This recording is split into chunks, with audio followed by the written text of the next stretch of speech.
Hello, arcade gamers, and welcome back to Biggie D's Arcade. Today, we're going to be doing my 47th Chill and Chat live on a Sunday evening. And just want to thank everyone who's joined us. We've got a very special guest in the house tonight, probably one of the biggest names in home arcade.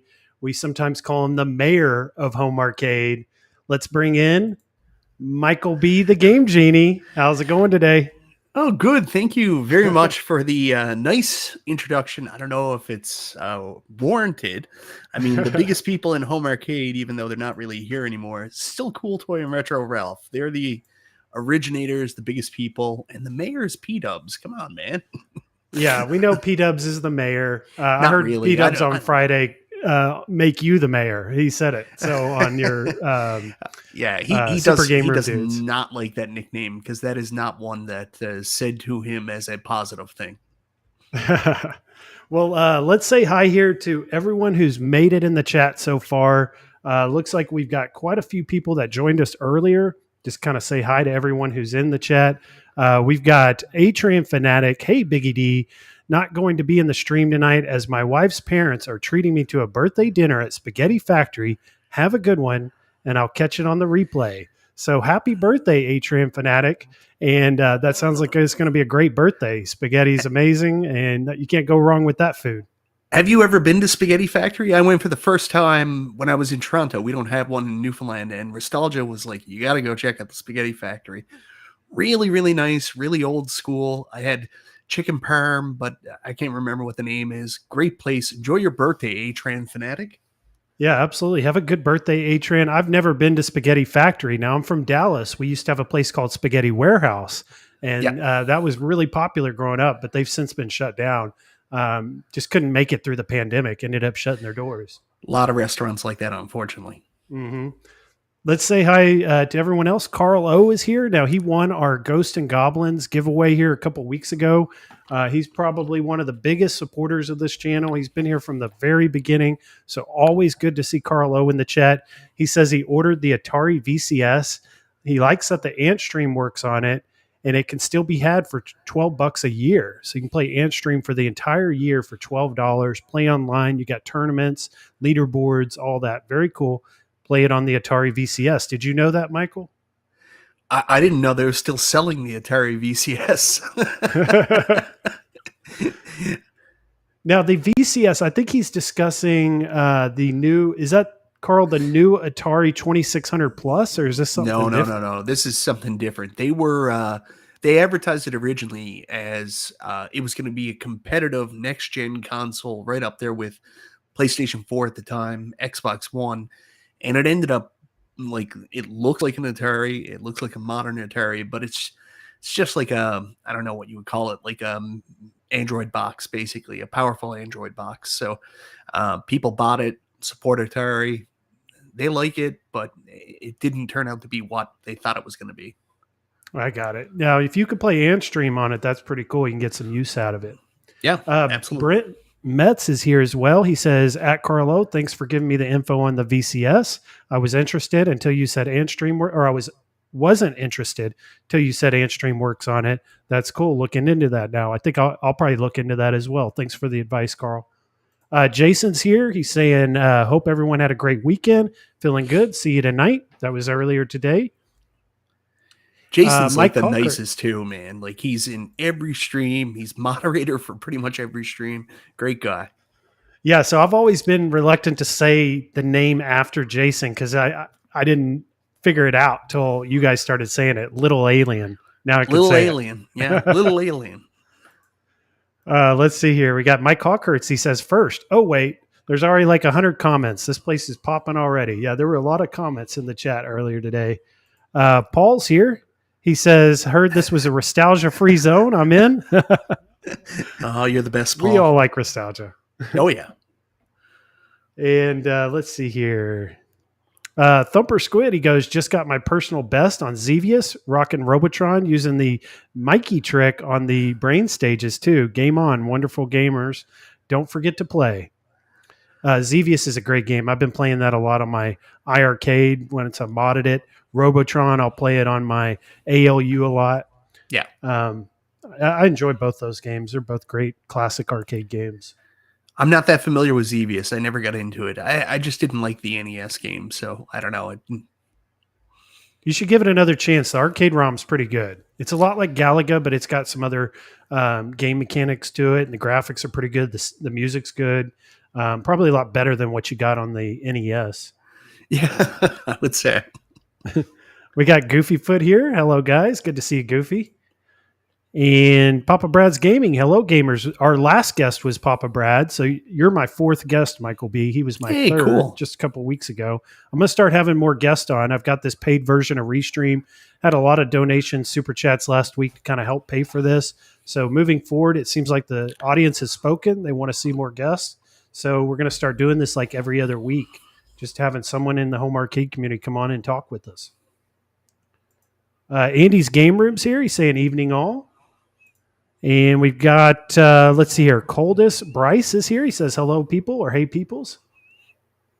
And let's see, anyone else I haven't said hi to? Nope, looks like we covered everybody. So let's get into it. Let's get started. We got a lot on tap to discuss tonight. We'll keep Michael B. busy with all the discussion. And we'll start here with AtGames. So AtGames is a good subject for Mike. He knows this pretty well. I think you're pretty close with AtGames. You're in pretty regular contact with them on new products and what they're releasing. You're always probably like one of the first people to put out a video when they release something. Before we get into the AtGames, do you have anything you want to say about it? Yeah, it's a good thing I work from home. I can sneak away from my job to put up a video, so that's why I'm very fortunate. But yeah, so I've been lucky enough. I've been part of the AtGames YouTuber spread for the last couple of years. We used to get like advance notice. We get notice like a couple hours to get our videos ready. Doesn't work that way anymore. They don't really tell us anything anymore until it goes live, and then it's race to see who can get the content out the first. So yeah, Papa Brad, he's in that group as well, so he can tell you about that. Like basically, it's funny because they always post something, and the first thing Brad says is, "Can I tell my audience about this?" And I'm like, "Brad, it's live. They just posted it on their Facebook. I assume we can." They normally don't give you much notice either. It's like the day that they announce it is the same day you get the information, or maybe a day before. No, there's no advance notice. Like it's out literally the exact same time. Like we might get a heads up that announcement coming later. So I asked Friday night after they put up the advertisement for the next release. I said, "So you gonna tell us what it is?" And they're like, "Oh, you'll have to be patient." And I was like, "Son of." Yeah. So what we're going to talk about tonight are the AtGames lineup. So the 4KP tables we've already had announced, kind of go run through those, and then we'll talk about what may be coming next week. So these are the four so far that we have announced: the Addams Family, Snoopy, Dinosaur Dynasty, and Star Trek most recently. And I kind of want to run through each one of these individually, kind of get your opinion on what you think about each one. And we'll start with Addams Family. This was the first one when they announced the 4KP line. We didn't know they were going to be working with Zen. We thought they were just going to be using their in-house tables. And then they announced that they were partnering with Zen.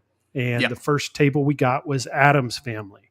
And what do you think about the Addams Family being their first choice and this being their first one that they're going to release to the public?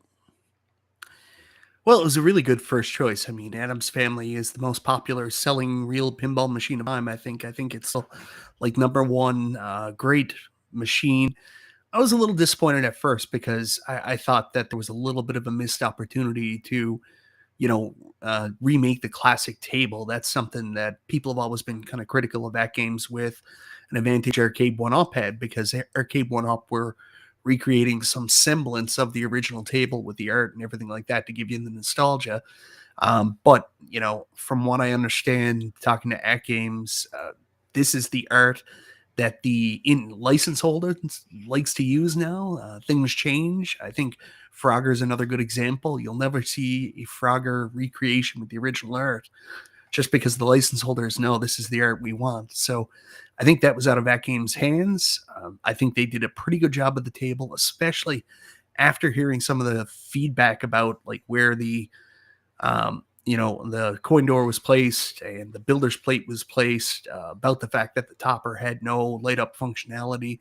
They came back, they made the table a lot better looking. And as much as I gripe about it not being a real table recreation, it's still the best looking AtGames product they would put out to date. So, Oh, by good job far. on them. Yeah.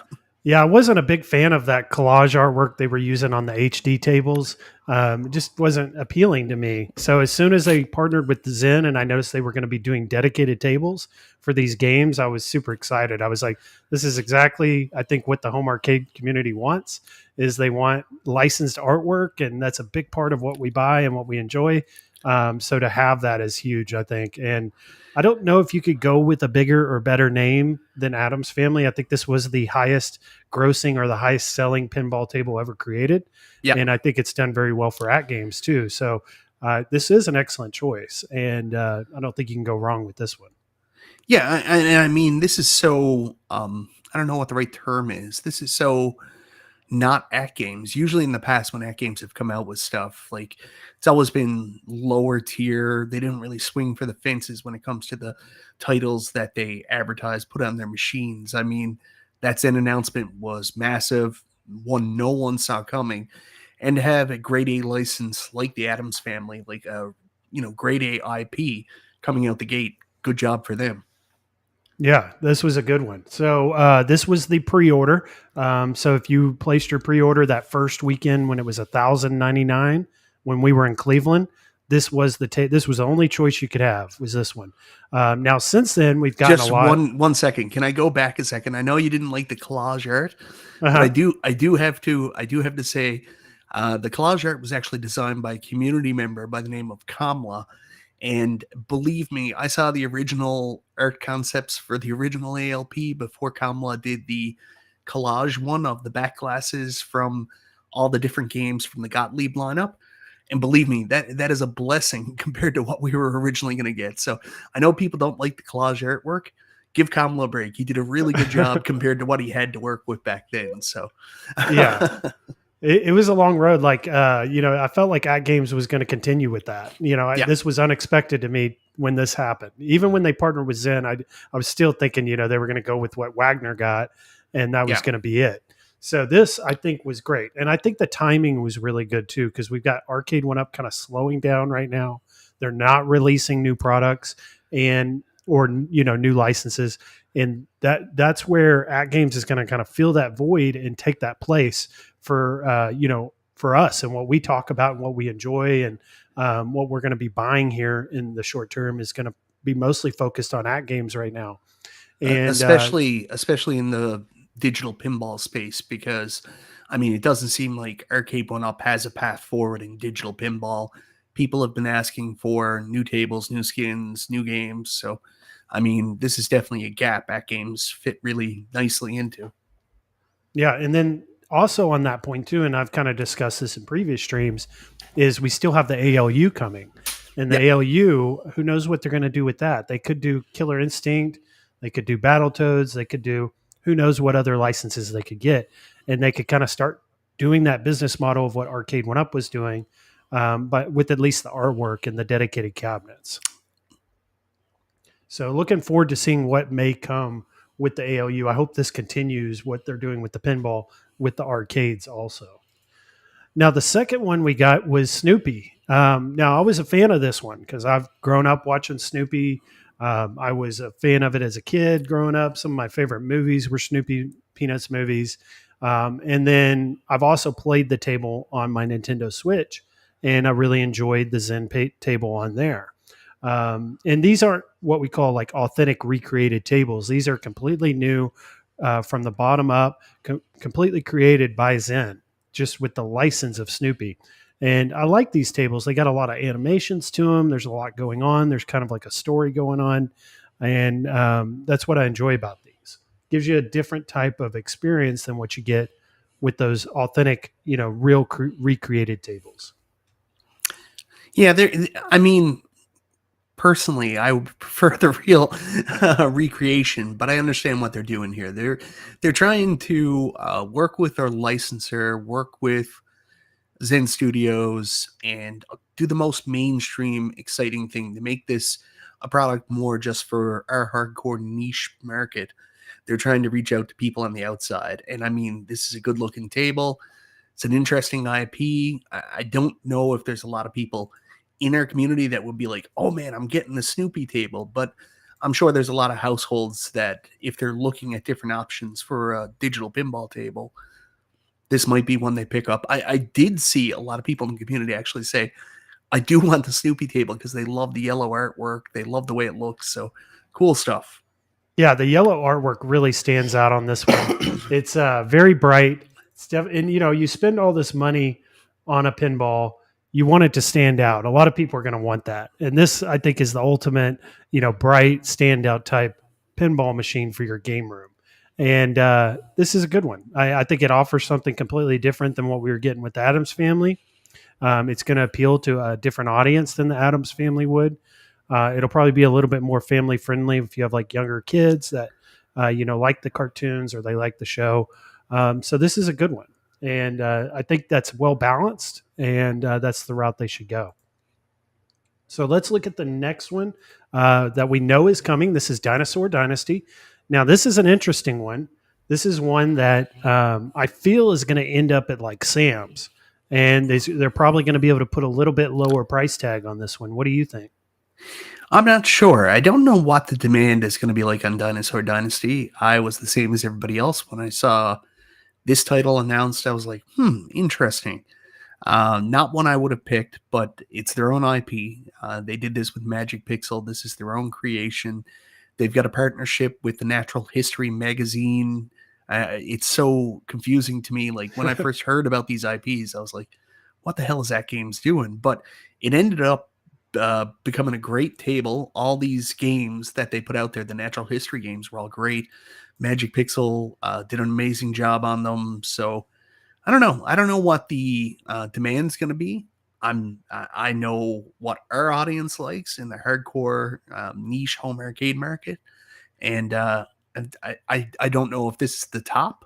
JJ just says, yeah, he loves the natural history, and maybe there are some big fans. So it'll be interesting to see what demand is like for this. Yeah, it will. It's interesting to see that. I think the price is the same on this one as the Peanuts. Yeah. And that's strange to me because you're not paying for the license of Peanuts or Snoopy. Why is it not less? But then I also saw you're getting 4 new games with this one that are coming next year. They're unreleased. So you're only getting 1 with Peanuts. Maybe that's kind of offsetting and keeping that price the same. Not quite sure. I felt like this was one of those tables that could have been less. It could have been, 100 or 200 less. And I'm at that point where I'm interested, but the price of 1,500 or 1,400 is just too much for me. But if they could get the price at 1,000, or they could offer it at Sam's at 1,000, I may just be able to do it. I may be able to make it work. Right now, it's just too far out of my price range. So I'm hopeful on this one. Yeah, I know I've talked to AtGames a lot about the price point, and where they look at this is not the next pinball machine that they're releasing. This is the elite version. Like there was 2 levels of iArcade. There was the standard and the gold. Gold didn't replace the original. It was just the upper echelon version. They look at the 4KP as the exact same thing. So they're continuing to make the ALP. They're just going to make a more high-end version, which is the 4KP. So have you ever played the original ALP? Because I know they're going to be coming out more of those. It's not 4K, and it's not going to have the Zen games, but it's still really good. Yeah, I got a chance to play it at Cleveland, and I really did enjoy it. It is a nice table. A little too short for me. I'm a pretty tall guy, so I'd have to hunch over. I fought with AtGames about that a lot. I got a feeling PK and his engineers are a little bit shorter, and they wanted to make something family friendly. But man, I used to do streams on my LP, and I'd be going for like an hour, and my back would just be killing me. And I was like, you got to make the table a little bit taller. I ended up buying Sega Stern legs to actually raise the height just so I could enjoy it. I've got these little like cone furniture risers, and they make 3-inch and they make 4-inch. So I use the 3-inch on the on the Arcade1up. Yeah, I'll probably need the 4-inch for the AtGames if I do the HD. But I'm happy you brought up that point because I am interested in getting a ALPHD used on like Facebook Marketplace or someplace like that for like $200 or $300. Oh, Um, you done did messed up. You should have jumped on it when it was at Sam's. There were people buying them for like $200, yeah, $250. They were on sale for a while. I remember that. And I was in the middle of a move and I just couldn't do it. Like I was like, I don't want to move this thing. I don't want to, have to deal with it right now. It's just bad timing. But I do remember Yeah. that Sam's deal. And I remember console kits really pushing it, saying, get to your Sam's, do the price adjustment and all that, because you'll get it for like $215, which was I was trying incredible. I was trying to convince Fox. He even sent me a picture one time where he had it on a cart at Sam's. And I was like, man, you have no idea. Like you get the Vibs board, you plug a PC in, you can start playing visual pinball, Pinball FX on it, and like it's just a beast. And he decided no. So, man, missed opportunity. Anybody that could have got it for $300, you're eating well. Yeah, definitely. Because I'll be lucky to get a used one for 300. We'll see if I can even get one. I haven't seen many on Marketplace, but I think once these 4Ks ship, we'll start to see used ones on Marketplace. Yeah. I think people are just really happy with their HDs. They probably don't want to get rid of them till their new 4K is set up playing, and they know they can move on from the old one. Yep. So let's get into this one. Now, this one's probably the most exciting for me personally, and this was the most recent announcement we got last week, which was Star Trek. Now, there were some pretty disappointed fans out there because of the artwork. Yeah. They wanted Next Generation or they wanted the original movies. When we got the most recent movies, the J.J. Abrams ones, people were a little upset with that. Now, I did put the Next Generation image of that table on this slide for us today because I learned from Michael B, and I think you can confirm this for us. I heard you say we're going to get the Next Generation with this table also. So we'll get 4 total tables. Yeah, it's another example of AtGames hearing the feedback from the community, because when they announced this, I will tell you, I was caught off guard because I was at a work conference. I hadn't seen Pinball Bites. So when I saw that they were doing Star Trek, the Kelvin artwork, I was like, what the hell is this? And then there was another problem because they actually had the Stern Star Trek game was actually on the playfield. That's what was displayed. So then people were like, oh my God, Farsight Studios has the Stern titles. And then people were making comments about like, oh, maybe Pinball FX finally got the Stern license. And it was a huge confusion. So you had people that were confused by that, people that were upset thinking that this was the artwork for Star Trek The Next Generation. And then people also thought Star Trek The Next Generation was going to be one of these tables. So when our AtGames saw all the feedback coming in about Star Trek The Next Generation, they went back and then worked out a deal with Zen to then offer a coupon code so you get Star Trek The Next Generation free with this table as well. So that's 4 total Star Trek games when you pick up this table. Yeah, that's huge. I'm even the people that were unhappy with the artwork. They really liked the Next Generation game. Giving them that may just be enough to make them pull the trigger and just kind of be okay with the artwork. At least they're getting the game. Exactly, right? I mean, I know in our audience specifically, there's people that, they want the same thing I want. I would love to see AtGames take a crack at doing a recreation of an actual pinball machine. And a lot of people were thinking maybe we get that with Star Trek. We might not have been able to get the artwork with Adam's Family, but maybe Next Generation is going to be coming and maybe we'll get that. And I think when that announcement came out, everybody was upset, because they weren't going to get that. But at the same time, I've also seen people, your last guest, Papa Brad, he was like, oh, I love this. This is awesome. And even B. Kong's, I love Star Trek. Like, they may get me on this, even though it's not Next Generation. Mm-hmm. Yeah, of these 4 that we looked at, this lineup here, the Star Trek would be my choice personally. And that's just because I'm a sci-fi fan. I love Star Wars. I love Star Trek. I've been watching these movies since I was a child growing up. And actually, even though I'm a bigger fan of Star Wars, I mean, Star Trek's not far behind. I mean, I'm almost just a bigger fan of Star Trek. So this is huge. I love what they're doing here. We got a really good lineup. We got a sci-fi one. We've got kind of like their own license, their in-house license. They've got a good kid-friendly, family-friendly Snoopy table. And then we've got Adam's Family, the most popular, best-selling pinball of all time. So you can't go wrong. I think they're making really good choices right now AtGames. And I think right now we're doing really good with these 4. And I'm really excited to see what we're going to hear next week. And that's what I want to cover next is next week. But before we do that, Kevin just sent over a super chat Good of guy, Kevin. $2. He says, Mike is speaking facts. Give us accurate art. And I think everyone wants the accurate art, or a lot of people do. I do. Mike does. Many others do. It's just not possible. It's not likely that will ever happen. They're going to be partnered with Zen. They're going to get the Zen Studios artwork. And each table has their own Zen version of their artwork, which is, I guess, what we're going to get, right? Not necessarily. Like if they did do Star Trek: The Next Generation, Zen actually did have the right art for that. So okay. That's why I was like, come on, baby. But really what that comes down to, it's not just Zen, it's also the IP holder. So CBS Studios, I think, owns Star Trek. So when they talked about this, I mean, we didn't know about these new Kelvin trilogy games, Discovery and Deep Space Nine. So, I mean, this is what Zen wanted to do. They wanted to advertise their own games. They feel confident in it. That's what the licensor wanted. And I mean, let's be honest, this Star Trek: The Next Generation is not doing CBS Studios any good. They want to advertise the newer stuff. So, yeah, right. I guess that's the direction they went in. So. Now, also, if they did the Next Generation, does Bally Williams get a portion of that as well when they do that? Well, I don't know. I don't know how that deal works with Zen Studios. I would assume everybody gets a piece of the pie, right? Mm-hmm.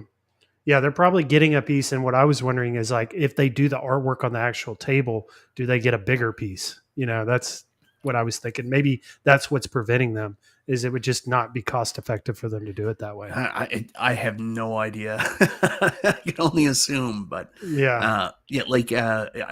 you hear different things from people that work in licensing, but that's not my background. I don't know it at all. Like, not this one.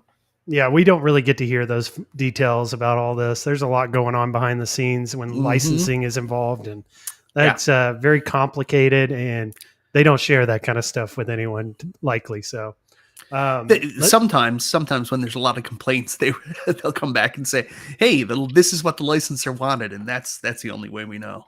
Yeah.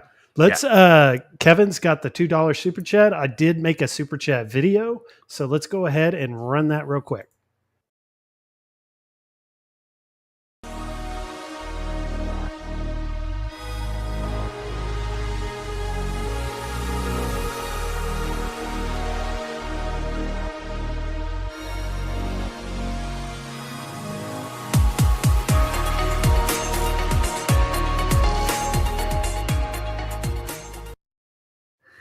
Alien versus Predator. 19K Fox is going to come after you for gimmick infringement. Yeah, that's our next Arcade1up title. So I'm going to try and do more super chat videos, and I'm going to do them related to what I hope is coming or what I think is coming. So first choice was Alien versus Predator with that leak, and I started running that last week, and still haven't made another one. So we'll stick with that one until I get some new super chat videos made. Ruben had a comment here. He goes, I don't mind the artwork. I actually like the JJ movies. I pre-ordered the table, and I love that they put NTG on there as well. So that's very cool to hear. There are fans of the JJ Abrams movies, and they're likely to buy because of that. So it's not just what we say is our opinion. There's so many other people out there, and what they like could be completely different. So it's good to see that. Yeah, and I mean, for the people, and like I kept telling people in my comments, I was like, guys, it's not the Stern table. Like if it was the Stern table, you would have seen nobody complain about the artwork. Well, maybe that it wasn't accurate to the Stern table. That's about it. Now, Stern, you bring up that. Do you think we'll ever see Stern tables on the AtGames in a virtual form? It depends. I don't think you'll ever see new Stern tables. Stern have come out and said they're done with virtual pinball. But the funny thing is, we found out from Foo Fighters, the creator Dead Flip, they're actually designing their pinball machines now using VPin. Like they basically develop a VPin version to develop the table. So, there's a possibility that might come to something. If there's a downturn in the real pinball market, maybe it's something they'll go back to. What's interesting is Farsight Studios already did a bunch of Stern tables, so there was Stern Pinball Arcade. There may be a possibility, maybe they can resurrect Stern Pinball Arcade. Farsight's already working with AtGames. It'd be great to see that happen. There was some really cool games on that. Ghostbusters, love Ghostbusters. Would love to see Ghostbusters Stern on a AtGames table in the future. I just wouldn't hold my breath. Stern seems pretty dead set against continuing in the virtual pinball field. Yeah, I mean, they're doing so well right now. They're so popular in pinball. It's like, why mess with it if it's not broke? Don't fix it. Market's coming down. Yeah, so it could change with that. Next year. I know they're the most popular right now, and you probably don't want to, especially your newest tables. You don't want to take attention away from those, and you don't want to give anyone a reason to buy a virtual version of something you're selling in a real form. So it may be counterproductive for them to do counterintuitive. that. Yeah, 100%. So let's get into this leak. So I think this is really exciting. Is this what they posted this week? And this was just a little teaser video. Actually, before we get into that, I just want to talk a little bit more about Star Trek because I had made this video and just kind of want to run through this real quick, kind of show it off. I'm sure a lot of people have seen a lot of these clips or videos from this one, especially. This was from last week when they had announced the Star Trek table.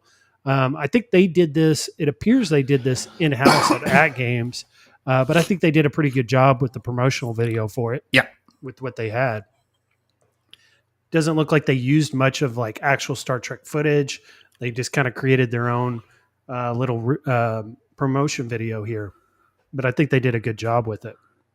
Yeah, that is one area where I'll give AtGames a lot of credit because usually this is not their strong suit, but all of these table videos, like if you saw the one for Dinosaur Dynasty, even though it might not be a theme that really makes everybody crazy, the video for it was awesome. There was a dinosaur in the bush, the things coming across. So they've done a really good job with their marketing and their promotional videos. It's like they're trying to step up and really do a lot of the things Arcade1up has been really good at for years to really showcase their brand as well. And I think they did a really good job here. Yeah, they're definitely stepping up their game. They're getting better. This year has been kind of like mind blowing for me because I never looked at AtGames as a company that did things like they're doing now. Yeah. And it's really cool to see. And like I also said, with the Arcade1up kind of slowing down and their new releases slowing down, this is just perfect timing to see AtGames stepping up to the plate and just kind of doing all this really cool stuff for us right now. Because otherwise, we wouldn't have any new things to really talk about. So this is huge right now. Yeah, I mean, people have been giving a lot of our content creators shit about it because they're like, oh, another ALP 4KP video. But man, there really hasn't been that much to be excited about this past year. AtGames has been just the fact they got Zen and now doing all these releases. This is probably the biggest thing in the entire home arcade space right now. So you're going to see people talk about it a lot. Yeah. And, I've also heard, people saying, oh, people are transitioning or moving to different subjects and all that. It's not really that. It's just, Arcade1up's not making anything. AtGames is. So that's going to be the topic of discussion. That's just natural. So I don't think we're moving or diverting our attention to something else on purpose. That's just what it is. It is what it is. Yeah, you talk about what you're interested in. That's it. Yeah. So let's get in now. I had made that video, so I wanted to show it real quick, but showed us the tables there. We got the Kelvin timeline, we got Discovery, and we got Deep Space Nine. Of those three, Deep Space Nine is my favorite. I used to watch that show growing up. Wasn't big into Discovery, never really watched that show. And then the Kelvin timeline, I guess that's based on the movies, the J.J. Abrams movies. Yeah. But I never knew it was called the Kelvin timeline until recently. I had no idea either. I did really, really, really like the first movie. I love the way that they explained how the new cast was there, which didn't take away from the other movies. Like, I think that's one of the big mistakes people make in movies like Ghostbusters, Girl Ghostbusters. You know, a lot of shit on Super Game Room Dudes, I think it was, because they said I liked it. But one of the mistakes they made is almost erasing the history of the original Ghostbuster movies. It's almost like you're spitting in the face. Smart thing they did in that Star Trek movie is this is a time jump. This is an alternate universe. All the other stuff still existed. Oh, okay. That's how they explain it. Yeah. So I'm the opposite of you on the movies. I at least enjoyed the first one. The second one was a little better, and the third one, the Beyond, was my favorite. I guess you were the opposite. Wow, complete opposite. It got worse for you, where it got better for me. maybe the reason why it got better for you. I'm not that devout a Star Trek fan. Like, I've watched the movies. I watched a lot of Next Generation growing up, but like after that, I was just like, nah. Yeah, I got to get back to Picard. Yeah, Picard was good. I watched the first season of Picard. I still haven't watched the second season, and I think there may be a third. Yeah, haven't watched that, and then the Strange New Worlds I haven't. But I just got Paramount Plus, and I saw they're all on there, so I may catch up on Picard and watch that Strange New Worlds. Looks good. All right, so let's move on now to this next subject, which is going to be this leak, which came out last week. And this is pretty exciting stuff, guys. This is just their little reel they had here, teaser of this new table. Just a short, like 5-second video. It shows the outline there of the table. And then we've got question marks in the background. We got, I guess some people are speculating there is that color scheme of Attack from Mars. Yeah. But really, we don't know. We have no clue of what's coming next. And I think you had said next week. I thought it would be Friday because they had been announcing these on Friday. We didn't hear anything Friday. This was released on Thursday. But you're saying next week we should get the announcement? Yeah. So again, I'll go back to the YouTuber thread that they have on Skype, where there's a bunch of different people from the community in it. And I asked the question after the video came out. I was like, do you want to just tell us what it is? And they were like, nope, you're going to have to wait a couple more days. It seemed like it indicated that it was Monday. So we'll see. Monday or Tuesday, I'm thinking. So tomorrow or Tuesday. Yeah. Okay, so that's huge. I'm sure. So Monday morning, we probably will have a video from you, Mike. Maybe if they announce this. Usually I try not to make videos early on Monday unless there's something going on or I'm behind, because I'm going to do my show later. I try not to put too much content all. Oh yeah, you have your Monday night live stream to discuss that again. So I'm not going to do it twice. And that is probably what I'm going to discuss tomorrow night. I not finalized, but yeah, that's probably what I'm going to talk about tomorrow night. If you had to guess, what would you think it is? I heard you say Attack from Mars on Friday. Someone mentioned Attack from Mars, the color scheme and all that stuff looks good. I would love to see another Attack from Mars. A community member by the name of Al Evickman gave me a bit of hard time. He was like, why do you want Attack from Mars? You sold yours already. I sold my Arcade1up Attack from Mars, not because of the art, because just, I had less space. I have an AtGames Legends pinball. I didn't really need the Arcade1up pinball when I can play, honestly, better versions of it through my ALP with my PC hooked up. So unfortunately, it just didn't make the cut when I had to let everything go. Believe me, Al, if I didn't have to get rid of my stuff and I had all the money and all the space in the world, it would still be here. And I would love to see them make one. I think people want dedicated recreations from this community. And Attack from Mars is, one of the best looking pinball machines of all time. So I would love to see it. Yeah, that's the one I have in my living room is a Arcade1up Attack from Mars. I don't play it that often. I may play it like once a month for like 5 or 10 minutes. It's more for the look, just in the corner of my living room. It looks good. And then Friday, when you guys were talking about it on Super Game Room Dudes, I actually started looking at it a little bit more and kind of appreciating the sides of it and the back box and all that, because the artwork was done very well. Oh, now, the actual gameplay is lacking tremendously. I mean, it's not that fun, especially after playing the newer Zen tables on my PS5. It's really hard to go back to what those Arcade1up tables were. But that Arcade1up table, one area where and you're a little bit taller than me, so it might not be the same. One area where I love that Arcade1up table, the actual form factor itself and the height and everything was perfect. It was comfortable to play at. I played the shit out of that thing. Like, I got great scores in Attack from Mars, Medieval Madness. Like, we're talking pretty much mastered those, but these were really dumbed down versions of the game too to make it work on that chip. So I can't do the same when I'm playing the real Zen versions. Yeah, it's really hard to go back. Yeah. I don't know what I'm going to do with it when I get a 4K or I get an HD at games. I'm going to have to end up getting rid of that one. But from what I hear, people are buying them. People don't have a problem selling them. So No, I mean, if you're going to sell it at the right price, you should be able to move it out. There's other options as well. Is it modded, the one that you have? no, it's all stock. Now I Like, did take the PCB off of the back of the yeah. monitor and decased it and all that, so it's just kind of laying in the cabinet. But it's got a lot more airflow now than it did. But that's the only mod I've done. Yeah, so Mystery Encoder just came into the chat. Like, I mean, he's got a great mod for it where you can add all the other tables and stuff like that. So, I mean, that's an option. The other thing is, I got a friend by the name of Charlie Chuck, and he did the like Cool Toy mod where he just gutted it, put a 32-inch screen in it, and then hooked a PC up to it. Now, that's a lot of work.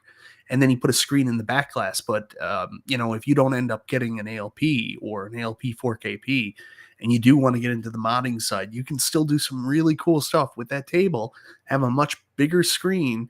The only slight issue with it is, no, there's not. It's got a really good body to it too. So, I mean, that's an option as well if you decide not to sell it. Yeah, and I did see a comment here on Nicholas. He had talked about it overheating. I had that problem happen with mine. Unfortunately, Arcade1up didn't even have the replacement board in stock, so I had to go on a Facebook group, post that I needed one. Someone responded that was modding theirs, sold me theirs, so mine's back up and running. But yeah, I mean, these things overheat. They have fixed it on the newest Star Wars ones that you find at Costco. But any of the other ones, they're going to overheat. It's just part of it, and it's unfortunate. But you can decase it, get it off the monitor. There's a lot of information out there on how to do that, and that way it won't overheat. And then there is that mystery encoder mod too, which you can put all 30 tables on there. You can also put Zen tables on it, but they run at very low resolution. Don't run that great, but at least you can expand it and get some more games on there. Saw another really good comment here on this Pinball M, and that's something we're going to get into here very soon, is Pinball M. So we'll discuss that here very soon, Ruben. But I did want to talk to you guys real quick about what I think may be coming next week, or not what I think is coming, what I want to come on Monday or Tuesday, and that's going to be this South Park. I've been playing the South Park a ton on my Nintendo Switch, and I have one of those Switch lights. So I'll take it to work. And like, if I have 5 or 10 minutes of downtime, I'll pop that out, play a game or two of South Park. And I'm a big fan of the show. And I love the animations. I love the sounds. They use the real voices and all that to it as well. Very entertaining pinball game. And I just think this would be the ultimate choice for them if they were able to do it and, make this happen. I think this would be one of the biggest names you could get, probably one of the most popular pinballs that they would sell, I would imagine. What do you think? Yeah, I don't think that you're going to get the same negativity maybe we've got from some of the other audience, some of the hardcore audience about some of these tables. I think this is one that's universally liked, no matter what they do with it. If they announce a South Park table, it'll appeal to a mass market and it'll appeal to our market as well. Everybody loves South Park. Yeah, it's a great table, a lot of fun, entertaining, keeps you engaged while you're playing it. Highly recommend South Park Pinball for Pinball FX if you guys haven't played it yet. I also noticed it's only $4.99 on the PS5 this week, so you can get it for half off. And it's a brand new one. It just came out a few weeks ago.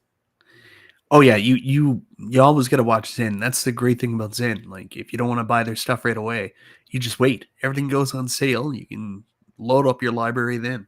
Yeah, they're always going to have something on sale, and as soon as that sale ends, they have a new one, and it's other tables. So you can collect pretty much all the tables for a fraction of the price if you just wait it out and watch for those sales.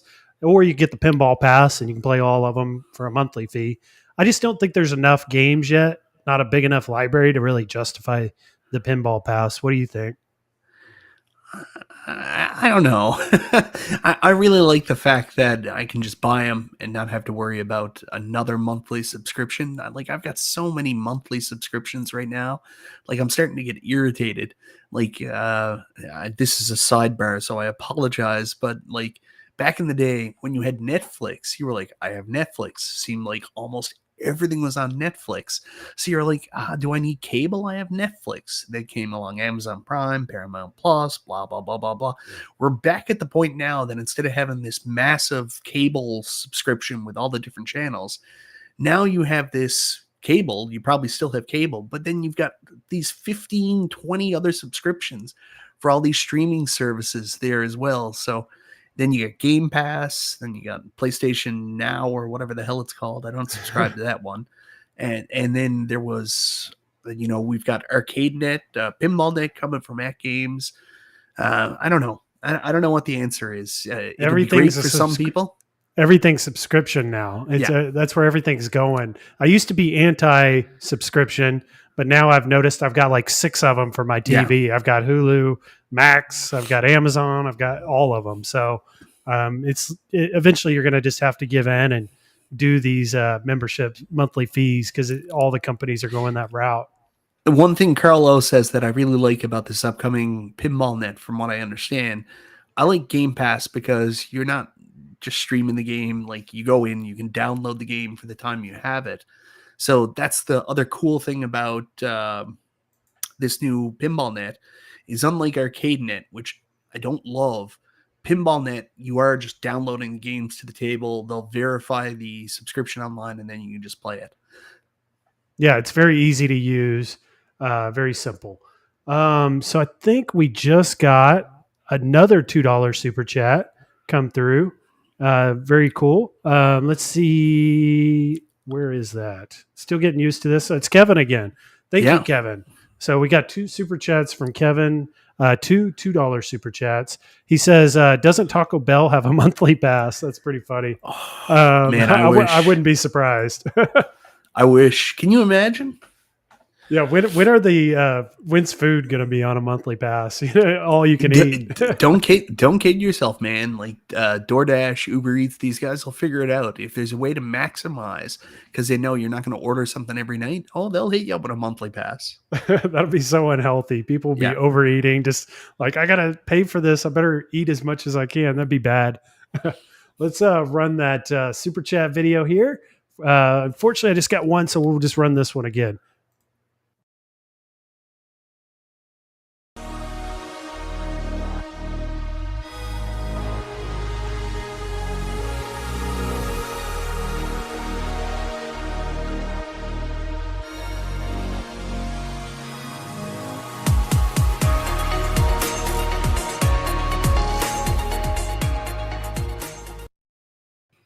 I like the music.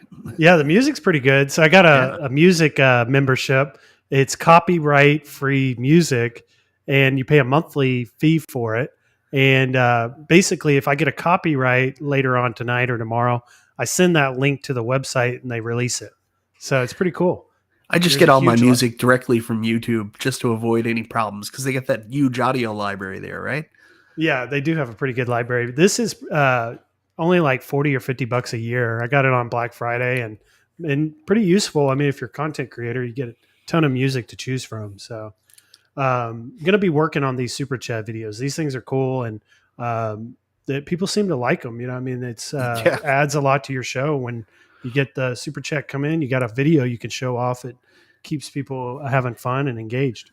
Yeah, sometimes be careful though, because then people will also complain. Believe me, I've went through that. Oh yeah, the pinball money. Oh yeah. People complained about that, and not. I'm not talking about like people outside. I mean, people that were actually watching the videos. They were like, "Oh, I don't want the pinball chat video. I just want you to read the super chats."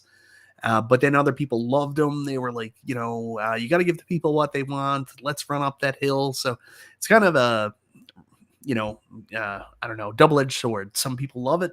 Some people don't like it. Yeah. Now, when you did the first pinball money video, it was way too loud. It like blew my ears out. I was actually wearing headphones. I was like, dang it, Mike, you're going to hurt my ears with that. And then I saw all the other people complaining about it. And then you toned it down the next Yeah. week. It was a lot lower Well, volume the next like week. I mean, I have no idea how it's going to run across on Restream at the time, right? So I made the Yeah. video, and I was like, "Oh, sounds good to me," and uploaded it. But like, apparently, Restream was just blowing it out. So I was like, "Make it a little bit lighter." Yeah, and that's true. I mean, I've run into that too, where I'll run videos on a live stream and I didn't check, and I go back and I'll watch it. And I'm like, oh man, because Audio, I yeah. don't like that. I don't like it. So when I do it myself, I'm so upset with myself. I'm like, so now I just try to double check everything. Like I'll be in OBS, 2-3 hours before the stream, just double checking everything now because I've had that happen a couple times. Even Oh the yeah, best of us. I believe me. If something can go wrong, it's going to happen on one of my streams. Believe me. All right, so we've got most of the AtGames talk out of the way. I had wanted, South Park. Is there one table, that you would say you want to see next week? I know you said No, Attack from Mars, but other than that, I have personal things, but I'm in a bit of a different situation because I'm here in Canada, and from what I understand, the only actual option we're getting in Canada is Adam's Family. So for me, all the guessing's over. I know I'm getting Adam's Family because nothing else is coming here. So I don't have a dog in the fight. You know what I mean? So no matter what they do, I probably won't be able to get it. So I don't know. I hope it's something cool, something people want. I think there's a chance it says it's a collector's edition, so it might be Zen. I've got a weird feeling that it might be something tied into one of their other licenses they've done, maybe Taito. So don't be surprised to see another table like Dinosaur Dynasty, based on their partnership with Magic Pixel, show up as one of these skins as well. yeah. And for me, I'm like you were talking about. You're not too interested because you're not probably going to get any of these. But for me, I'm like right there, Yeah. super interested. I just the money. The right license may be enough for me to charge it and maybe put myself in a little bit of debt. They're that close with me, Yeah. so that they want to win people like me over because that's what's really going to grow their business and help them make a lot of money. So I hope that tomorrow or Tuesday at South Park, but who knows? I mean, it could be any of these, and that's something I kind of want to get into next. Is what could it be? And we kind of could find that out through what they sent out on Friday. You guys were live Yeah. on the Super Game Room dudes when this released. Maybe this was a reaction to everyone's questions they were getting or the questions they were getting from people. They kind of want to clarify everything for us. So if you don't mind, Mike, we can quickly run through these FAQs and maybe you can kind of give us some insight on some of this. So it says, what are the Zen pinball pack types and prices on the Legends 4K machines? And it says there's 4 different types. We have our standard, our collector's edition, and then they've got like these legend packs, which are 25, legend mini packs 15, and then we got the singles for 5. We'll go through that here in just a minute. That's just kind of explaining the pricing. How many Zen packs are planned for the 4K machine? I thought this was really interesting. They say they have 40 ready to go that are already planned. And then obviously Zen's going to publish new tables in the future. Those will be coming to the AtGames. So it sounds like they're getting everything. We'll see. They're just hopeful on that, on the future ones. They're going to get the future stuff. I don't know. I don't know how licenses work. I don't know if they can do the same licenses that they've already done with Arcade1up. Because if you look at that table, I don't see a lot of games that we already would have seen licensed to Arcade1up. That would be a shame because, I think a lot of people want a Star Wars. A lot of people want a Marvel table. So, yeah. Yeah, so Star Wars would be huge. I hear a lot of people want Star Wars, Indiana Jones. Those are some of the ones I hear the most. And then number 3, can a Zen mini pack or Zen single pack be installed on any AtGames 4K device? Yes, but it can't be installed on the HD. And That's right. Yeah. That's something a lot of people were disappointed in. But it just doesn't have the hardware, I think, to push those games. And we kind of it wouldn't do the Zen justice. It would kind of be like what happened with the Arcade1up.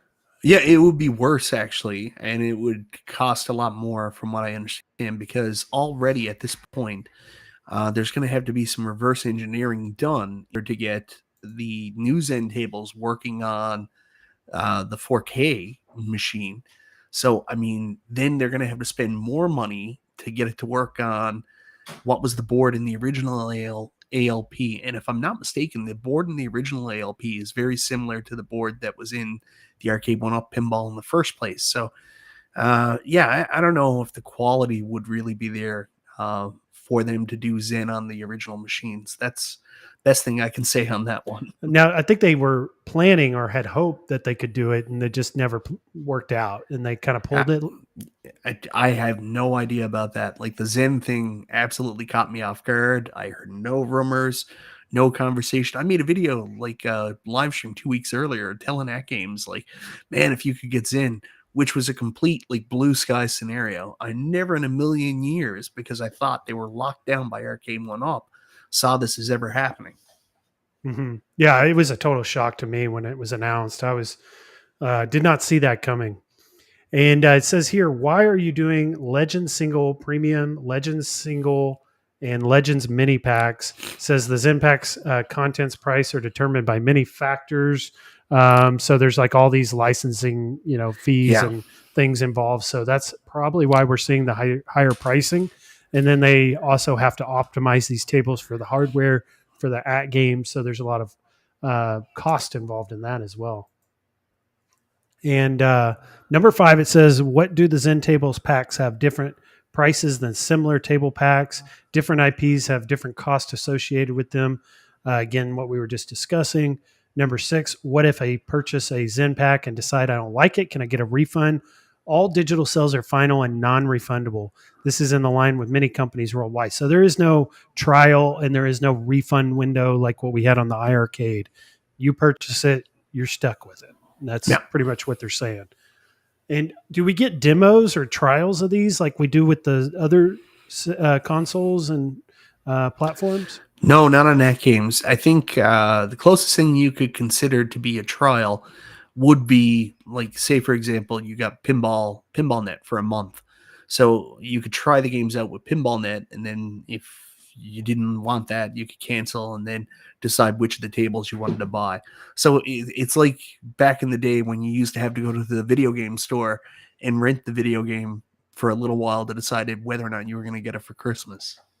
Yeah, so that'll be a little bit different on AtGames. We're not going to get that 3 minutes or whatever demo that we're getting on the other consoles and PC. Yeah. And it says, how come I don't see my Zen pinball packs I purchased on my ALU HD? That's because they don't play due to hardware limitations, what we just discussed. Let's see here. Will there ever be any discounts? Absolutely. I would think there would be discounts. Let's see what they say. We host several sales events a year. So it looks like we'll get some discounts on these early on whenever they run those. Number 9, why are AtGames Zen packs different price than the Zen Xbox PS5? And that's those development costs are higher. It's new hardware. We also got 3 screens too. Mm-hmm. We've got the back box, we've got the DMD, and we've got the 32-inch playfield. Well, they've also got the accelerometer haptics inside the machine, so it's a little bit more complex than just throwing it down on a PC. Yeah, so expect to see higher, and that's what we're going to get into this next slide. Is some of these are significantly higher, but this is really cool. This is where it gets really interesting because now they've kind of laid out all of December for us. We're getting a lot this month from them, more than I thought we were going to get this early on. So this is cool.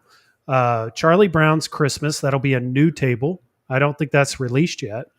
No. Peanut Snoopy Pinball, Williams Star Trek Next Generation, which will come on the Star Trek, Williams Addams Family, Williams Twilight Zone. That's huge. I have Twilight Zone on my PS5. Very good pinball table. Oh, it's great. Yeah. I love the animations with the door in the middle there and everything that's going on with that. Very cool table. World Cup Soccer I haven't played yet, but P-Dubs, he loves that game. Yeah, they did a great version of it. If you ever get a chance to play the real machine as well, jump in. It's just one of those weird themes that the theme does nothing for me, but the game is spectacular. Yeah, very good from what I've heard. I'll probably end up getting it on a discount. I saw it was on sale last week actually for like $5. I probably should have picked it up. Now it's back up to 10. And then like we see here, it'll be 15. So it's Yeah. $10 on the PS5 or Steam. It'll be 15. So there's a little, extra $5 charge there on those. And that's pretty expensive. $15 for one game. So In this space, it's expensive, yeah, but trust me. Well, I don't know what the US price was, but I remember when Indiana Jones first came out on Pinball FX3, and it was completely different than anything we ever saw because it wasn't part of a pack. It was an individual game, and it was like $16. And I was like, geez, but I paid it. And Steph says, why is Michael B in a tiny postage stamp in the corner? Sorry, guys. I'm just trying to show these slides off so you guys can see them. We'll get Michael B back up on the screen here in just a moment. But I hear you, Steps. So we got a Gearbox. Gearbox is cool. The Borderlands, I thought was a nice Is table. it cool? This is one. This is one we talked about on Super Game Room, dudes. Like if they made a pinball machine based on all these titles, Gearbox is probably the weirdest one. Maybe there would be a huge fan for this stuff, but I don't see it. Like, is there people out there that want like a Borderlands pinball machine? I like the Maybe. Borderlands games, and I like the tells of the Borderlands games that they did, and I like it. Now the Homeworld and the Brothers in Arms, I really could care less about those two, but the Borderlands I think was a good choice. I think anything is going to kind of fit into what they're doing, and they're probably going to try and get whatever licenses they can get. I don't think they're Yeah. going to be turning people away, especially if it was a big name or a big selling game like Borderlands. But you're right. I mean, does it fit in this pinball, world or what we're doing? I mean, I don't know. A lot of people might not like it, but I seem to like Borderlands. Godzilla versus Kong, that definitely fits in the pinball Yeah. world. Godzilla is the number one pinball right now by Stern. You own it. You can tell us a little bit about Godzilla, and then this is very different. This is Godzilla versus Kong.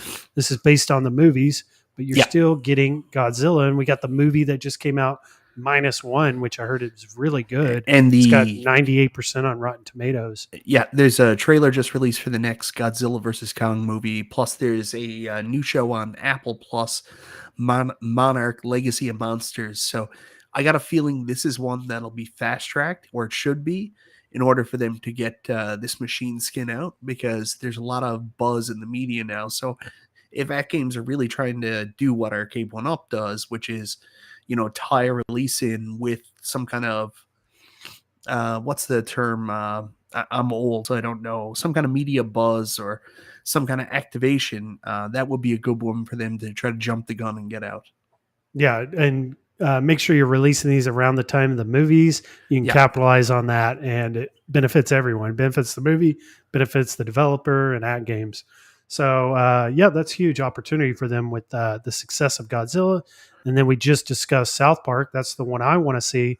It's coming. That'll be yeah. huge. That's going to happen. So, and then we got the Star Trek Legends pack. So, of this list, I imagine what's going to be released on Monday or Tuesday is on this list, wouldn't it be? It would have to be, right? You would think so, yeah. Or it's my guess is, or it's an original table, maybe something from Taito and the Taito Magic Pixel partnership. Yeah, and that's also possible. So they can do their in-house tables, their Taito, Magic Pixel, which they also have like Zakaria and some others, right? Yeah. Yeah. And then, or it could be this list, or I saw some people throw in here Killer Instinct. Well, and Sea of Thieves. They're going to make. They've already mentioned that they're going to take some of the rare licenses, work with Magic Pixel, and make pinball games from them. So it's very possible they can make a Killer Instinct pinball machine. Yeah, and maybe they've been working on that and they haven't announced it or told anyone. And maybe tomorrow we're surprised and we get a Killer Instinct pinball table. That'd be wild. That'd be wild. They sell the Killer Instinct pinball before the Killer Instinct ALU. What would be cool too if they have the Killer Instinct pinball and you get the what is it? The joystick and the trackball and the buttons you put in there. What's that called? The control panel. Oh yeah, the arcade control panel. Yeah, you put that in there. You put the real arcade ROM of Killer Instinct on there. You can play that too on the back box. I didn't think about that. I would imagine they like the way the ALP works now is you can play it on the playfield, but that's a cool feature where you could switch between the back box and the playfield for what you want to play on. Good Yeah, call. because you've got a pretty big screen on that back box too. You've got what is it? 24 32? inches, I think. 24. Okay. Yeah. 24-inch back box screen. So you could actually literally play the games on that and still be enjoyable now. We're not getting that small, what was it, a 15-inch on the HD? Oh, I thought it was smaller, but maybe it was. Yeah, I think it was like 15.3, but I may be wrong on that. But this is significantly bigger on the new one. Oh yeah. More like a TV size screen. So that's huge. It's the same size that comes with the Buy Stuff back box that I currently have on now. So that's a huge upgrade. Yeah, we used to see that behind you all the time, and then you've moved it out of your this studio. This stuff's moving again pretty soon.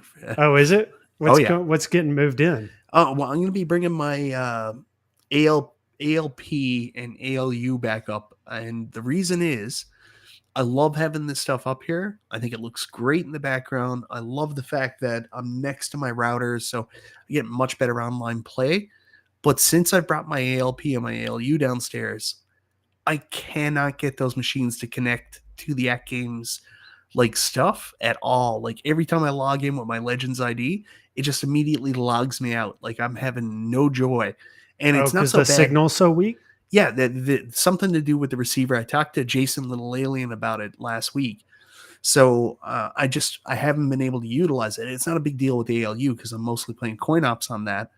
But with the ALP, I mean, in order to access all the great like Zen games, not Zen games, in order to access all the great games that are on the table, like my new, Dr. Seuss tables, you got to be logged into your account. That's the only way to access them because I have the tables on my account instead of on the table itself. So I have to be logged in. If I'm not logged in, I can't play them. So I'm going to be taking 2 of those back up, and then I'll only have 2 machines behind me for a while until I get my ALP 4K, which looks like we're not getting them in Canada now till late March, middle of April. So it's going to be a while. And the other reason is I'm actually retaking some of my arcade back downstairs. So okay. I'm going to be moving the Arcade1ups back down there, and maybe I got a little bit of room to put some more in there too. So we'll see how that goes. Is it going back into the where they were before, your arcade room where they were just all put together and lined up? You had ones on the left and ones on the right? Yeah, so I think I can free up about half that room to go back to having like a little mini arcade because that's where I got my ALP stuff now. So yeah. So that'll be good. I like those videos where you had that, our actual arcade room. You do a lot of videos in there, and I liked it. And I guess lately we haven't been seeing that. I miss it, but I understand that I had another kid, so things had to change. So, but I do miss it. You even had the guest house too filled up. Well, that all that was down in the apartment anyways. It wasn't really a guest house. I wish I had a guest house. I saw a video on that, honestly, a little while ago. One of these hardcore real arcade collectors, he actually bought the house next to him to put his arcades in. So he owns 2 houses, the one he lives in and the one next door, which is just filled to the brim with arcades. So he doesn't have a game room. He has a game house. He has a game house. That's amazing. If you're rich, I mean, why not? Just do it.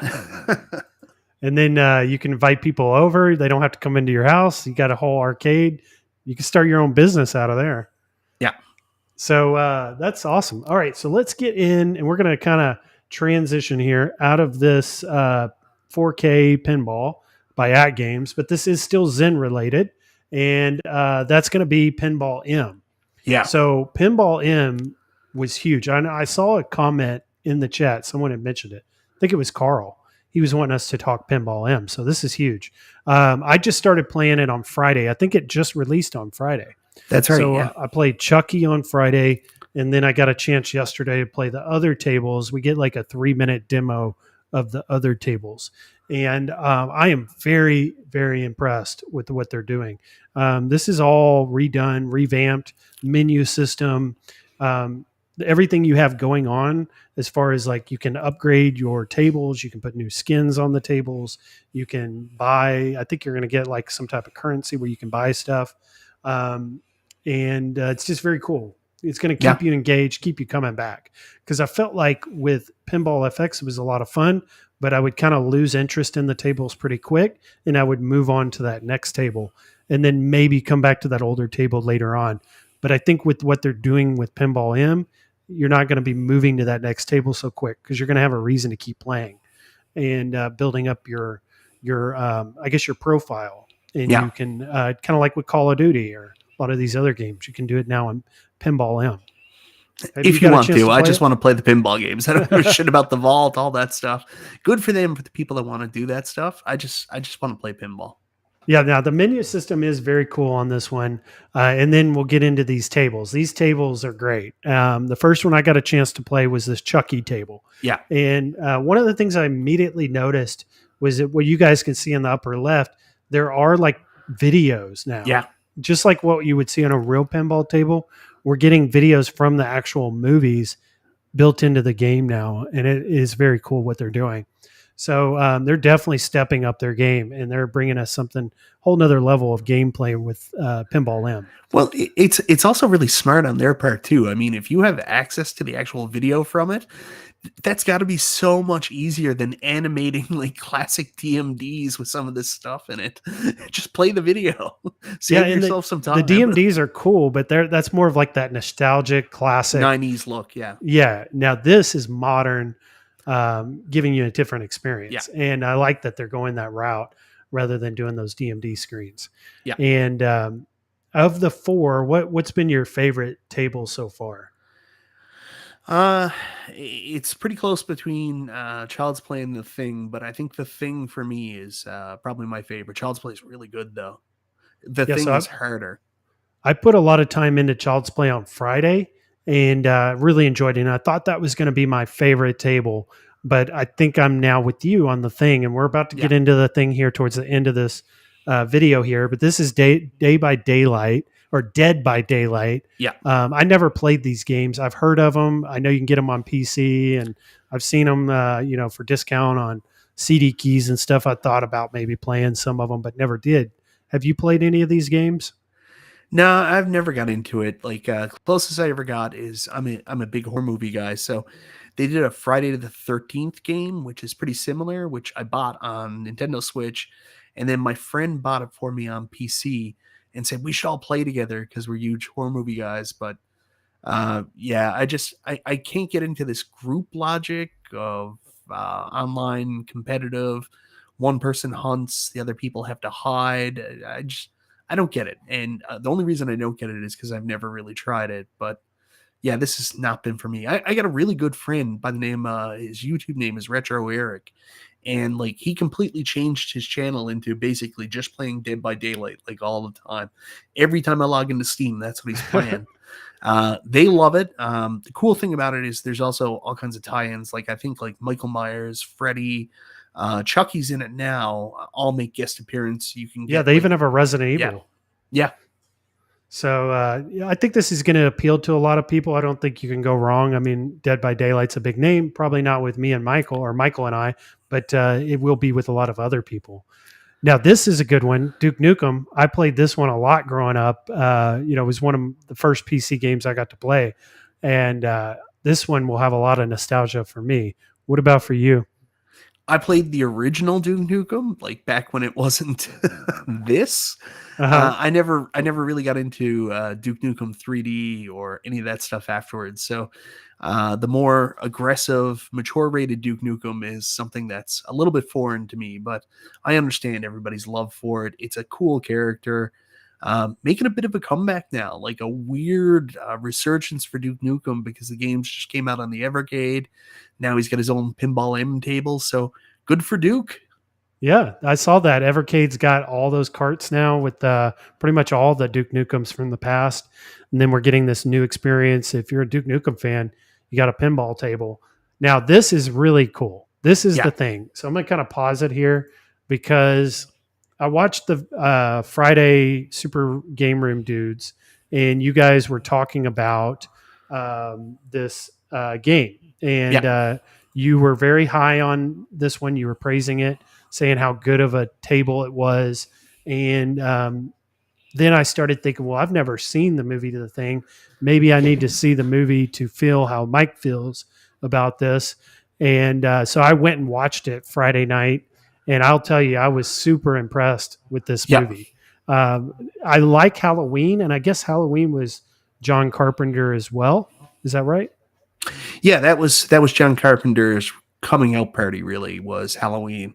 And then after he did that, he got a little bit of money and he got to do some weird and wacky stuff, like Halloween 3. But The Thing, Escape from New York, just so many just wonderful movies. You can really notice his touch over it, like with the techno music. He also does some composing and stuff like that. So, yeah.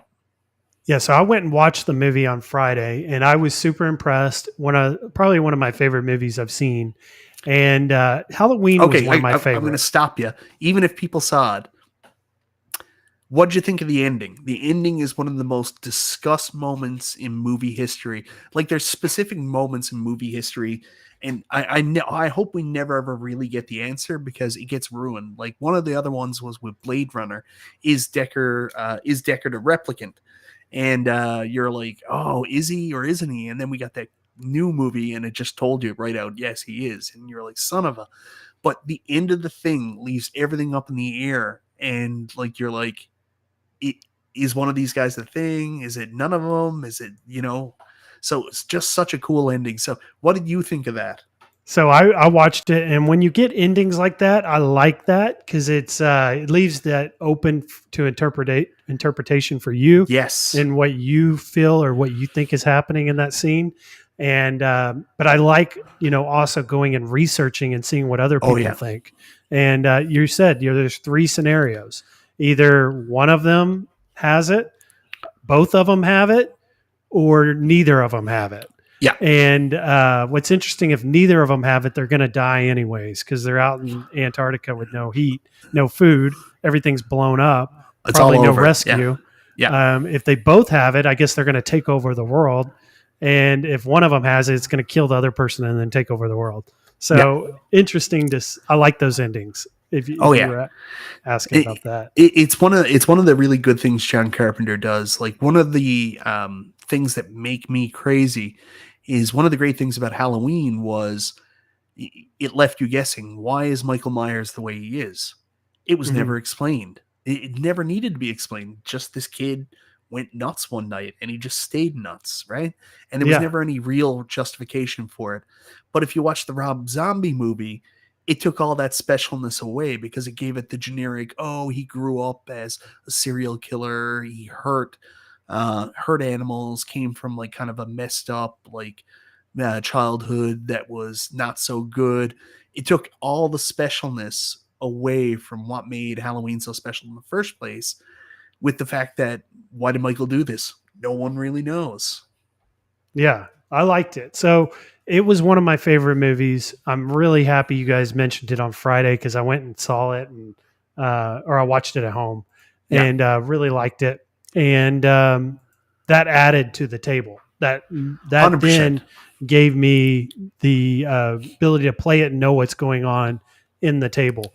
And when we look at this video of it and we see everything that's going on, everything on that table is related to something in the movie. So there's you'll see like every little detail Yeah. on here is something like that computer that's sparking and that bottle of liquor. That was when he poured the liquor on the computer and um, because he got cheated in the chess match. Yeah. and then the helicopter and he's a helicopter pilot, and these buildings are just like what you see in the movie. Yeah. And they just the little fine details on everything is you got to see the movie in order to enjoy this table, I think. And I And will tell you, where The Thing is one movie, they could really be laser focused on including those features. It's one of the things with the Chucky table there's been so many iterations of Child's Play, Chucky, and stuff like that that I find some of the stuff less recognizable than I do on The Thing. The Thing, one movie, super iconic, and everything. Every time I see something, touches in exactly to that movie. Yeah, and so this is really cool. So you got this little play field here in the back, and a lot of pinball tables have this. South Park has it too, where you have like a little play field in the back that you Yep. can enter into and get rack up some points back there. They use this area for their game room. So you see the Yep. ping pong table, you see the pinball table. Um, I don't see the arcade in there, but they did a really good job of making that fit the movie. And Yep. then this was a big part of the movie was this game room, and it kind of fits in with what we enjoy as home arcade enthusiasts. And that was something I wanted to get into next was the movie itself. So this is the base, right? So the alien comes to Earth and the ship crashes, I guess, in Antarctica, Yep. and that's what they're looking at here. And then the movie opens, and you're in Antarctica in the winter of 1982. I was born in 82. So I was, who knows? I may not even been born when this movie released. I don't know what month it was. So that's probably why I never saw it. But very good movie. Don't let it, how old it is, keep you away from seeing this one. And then this is the research base. So this is where they're doing their research in Antarctica. And I found it interesting. I went and read about it. It was actually filmed in Alaska. And it took about 12 weeks to film it there in Alaska. And I found it interesting. Kurt Russell was like a grown man in this movie. I had to look it up. He's 72. I didn't know he was that old. Oh my God, Kurt Russell's been around forever. He was like the 60s, 50s Disney kid. Mm-hmm. 72 years old. I mean, you wouldn't think it. Time flies. Iconic. The dude is just legendary, but he still looks great for his age, right? I Yeah. mean, when they did that scene in what was it, Guardians of the Galaxy Volume 2, they talked about that, and they were like, did they use CGI? And he was like, no, it's makeup. That's how they made me look younger, makeup. Yeah. And he's got a new movie that just released this month too with his Yep. son. So he's still making movies. I'm sure he'll do it till he can't do it anymore. And then this is the picture of the actual game room. So we were looking at that little play field up at the top of the pinball. This is what they were trying to recreate. And Yep. this was a stage in the movie. It was a setting in the movie. There would be a lot of dialogue going on in this room. This was their game room. And what I found interesting and what stood out to me, and I think a lot of other home arcade enthusiasts, are the arcade machine and the pinball there in the corner. And you'll see this in the background of a lot of the scenes in the movie. And that's an asteroids on the left. I've confirmed that from one of the scenes. And then that one in the back is called something heat. And I don't know if we can zoom in on there and figure out what this is, but it's some really, really old pinball table. Something heat. Can't really make it out, but it's one of those really old school, pinballs. Do you play any of those? Electromagnetic. No, not my jam. And they're a nightmare to fix too, from what I understand. I've had a couple offered to me here locally, and I'm like, I can't deal with that. Jason says Heat Wave. Heat Wave. Yeah, that I see it now. Heat Wave. I wonder if that was a real pinball or it was a real pinball. Yeah. He's saying Williams 1964. So very cool that they did that. I guess John Carpenter or someone that was in the making of this movie must have been a fan of arcades and pinballs to have put those in there like that, because they use that as a background in a lot of the scenes in the movie, and it's a big part of the movie. So wanted to point that out to you guys, and if you guys haven't seen it, definitely go check it out. And then obviously too, it'll help you enjoy that pinball if you're into the Pinball M. So we're at an hour and 25. I didn't want to keep you too long tonight. I know it's really late there. Yeah, it's going to be 2 a.m. in 6 minutes. But we'll kind of finish up here with just a little bit of Arcade1up talk, and then we'll finish off with a little New Wave toys. We'll keep it really short here, though. Take your time. Subjects. I'm not in a huge rush. And this is Arcade1up. So Arcade1up, you do a lot for them. You do their live streams. Recently, you've done some beta testing with them. You were really close with John when he worked there. Ish beta testing. I'm not exactly the best beta tester. I'm in the group, But like most of the stuff they want us to do, like with the testing, it's not new games. It's usually patches on old games and stuff like that. And I'm just like, I'll let people better than me handle that. I've actually never really done anything with it. And so this is the list that came out, and it was leaked, I think, by bad guy Mike Worley or John D. Bill's Retro It Show. was John D. John D. Okay. So John D sent it out to a few people. And then I think the first video was either Bill's Retro Show or bad guy Mike Worley. I think what actually happened was it went out to Tech Buzz, and then Tech Buzz, instead of putting it on his own channel, he sent it around to a couple people he wanted to help out. Bad guy Mike Worley, who doesn't really cover Arcade1up, he asked him to do it. Bill's Retro Gaming Show, these guys, and they did a great job. They put some coverage out there, and this was the proposed list, the same one that Travis showed me weeks ago. And I was like, oh, cool. Well, it's out there now. We can finally talk about it. Yeah, so it was huge when it released. I mean, there was a lot of people watching those videos, and it kind of huge spark for the home arcade community and gotten the discussion going on, what we may see next year. And, things are likely to change. It changes day to day, week to week, but this may kind of be a outline or a blueprint for us to base what we could see next year, or give us an idea of maybe other titles similar to these that we could see next year. So we'll just run through these: Smash TV, Robotron, Cowabunga Collection, Track and Field, Star Wars XL, AVP Big Blue, Street Fighter 3, Street Fighter Alpha Legacy, MVC2 XL, SNK Big Red XL. I saw PD7 just released a video last week on that. Getting the discussion back on SNK. I don't think SNK is going to happen, but he's saying it might. I hope it does, because that's the Raul Kirk cab. Like when I heard about that this would be the one where it'll be SNK licenses and you can continually add new SNK licenses to it. I was like, that'll be a big seller. It's a weird license. SNK is super niche, but man, it'd be cool if they could do that. Like have the digital downloads where you have like a store of SNK games.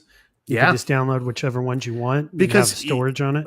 You don't need to buy multiple. There's very few SNK cabinets that are different than your, big red 2-slot, 4-slot. You only really need one. You're not going to do an Art of Fighters cab, and you're not going to do a Metal Slug cab. You're going to get a big red, and then it makes perfect sense that then you could add additional games to it. Yeah, that's a really good theory. I guess that's just a guess on your part that could happen, or do you have just some inside information that I don't have any real inside information. I was told by people going into it originally that was the idea, and by people I mean your leak. Yeah, John D. He was pushing for that or discussing it with Arcade1up to try to make this happen. That could have all changed since then. Oh, okay, well, all this could have changed because this was John D.'s list. This is what John was suggesting they go and do next year.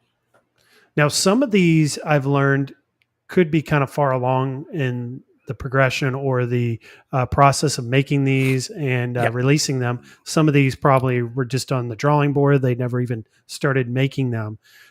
There's a couple on this list in particular that I think are going to come next year. And I think everyone knows the first one. It's pretty well known. This Smash TV, Robotron. Now, from what I've heard from my source, which I haven't spoke to them in a very long time, is there were one mold. So one mold, it would be like one cabinet mold, but like what we're seeing here for an example. But one would have Robotron, one would have Smash artwork. So we'd have two different artworks with one arcade cabinet design. And then it would give us Robotron 2084, Smash TV, Total Carnage, all twin stick shooters, which would fit the controls for this arcade. Now it wouldn't fit Robotron because that was single player. Yeah. We would get we get 4 joysticks on a Robotron, which would kind of be weird. What do you think about this? I guess we call it speculation. We don't have any fact on this yet that this is actually happening. Well, we don't have any fact on any of this happening. I know Arcade1up, this is one they've been thinking about and working on for a while. I personally have fought tooth and nail to try to get them to do a Robotron, and I understand that Smash TV makes more sense from a bevy of reasons. I just think Robotron's an iconic cab. It would probably be smarter if they just did one skin, one license, and just put it out. Probably Smash TV, because that might have the most. I love Robotron. Core arcade enthusiasts love Robotron, but when it comes to like mainstream audience, maybe Smash TV is the more recognizable brand and maybe the prettier cabinet to some people. I prefer Robotron, but I don't know if this will ever come out, to be honest, because the way Arcade1up works is they could get everything together with doing this. But if they go to Walmart, they go to Best Buy, they go to Shop Hippo and say, we want to sell this cab, and then they advertise it to them, if the retailer doesn't pick it up, it never gets done. The only time that they've done that where they've avoided the retailer is with like Dragon's Lair, with Golden Axe, some of these other cabs that didn't get picked up by retailers. I don't know if retailers are going to pick up Smash TV. I don't have any idea if it would happen. Would love to see it happen. I'm sure it's a great cab. A load of people would buy it. So I don't know. Yeah, and I agree with you on that, and I think I understand what you're saying, and because Smash TV may be popular to us, right? We know what it is. You know what Robotron is, but is the executives or the people that are making those decisions at Walmart or Best Buy, are they going to know who these games are? Exactly. And are they, even if they know what these games are, do they think or believe that people are going to buy these? Yep. And that's ultimately what it's going to come down to. And that's kind of, I guess, a limitation that Arcade1up runs into, and is, a lot of these classic games is there enough appeal for them to bring it to retail? And that's why I'd hoped next year that they were going to upgrade their hardware. We were going to get a better PCB or chipset, more in line with what AtGames is doing, so we could get some more modern titles, and more modern titles that were appealing to the retailers, like Jurassic Park, or name your game, whatever you want. A lot of what I see in the modern arcades now are Halo, Jurassic Park, the Cruisin', Fast and the Furious, these games. And can Arcade1up? I know they did Fast and the Furious, very toned down version of that game, very stripped down version of that game. But could they do that with other licenses like that? You know what the funny thing? I'll go back to that Fast and the Furious thing again. Arcade1up, well, at least some people at Arcade1up didn't know that it was a stripped down version. Raw Thrills told them, we're going to give you the best version of it, and they put it out there. And then once like it was confirmed what it was, certain people at Arcade1up were pissed because they were like, this is not what we wanted. Yeah, but Raw Thrills is like, no, this is the best version we can do on your hardware. It's so good. So they were sold something they weren't expecting. And initially, everyone was very hard on that, and very critical of it. Like 19K Fox, I think, was one of the most critical I saw in his review. Yeah. And what's funny though, and what's I find very surprising, is Fast and the Furious actually ended up being one of their best sellers this year. Probably one of their most successful cabinets. There weren't many in 2023, but that may have been one of their most, if not their most successful cabinet this year. And you know what's wild? You talk to people who actually bought it, people like Tech Buzz, Stephen Haywood, and the people that got it.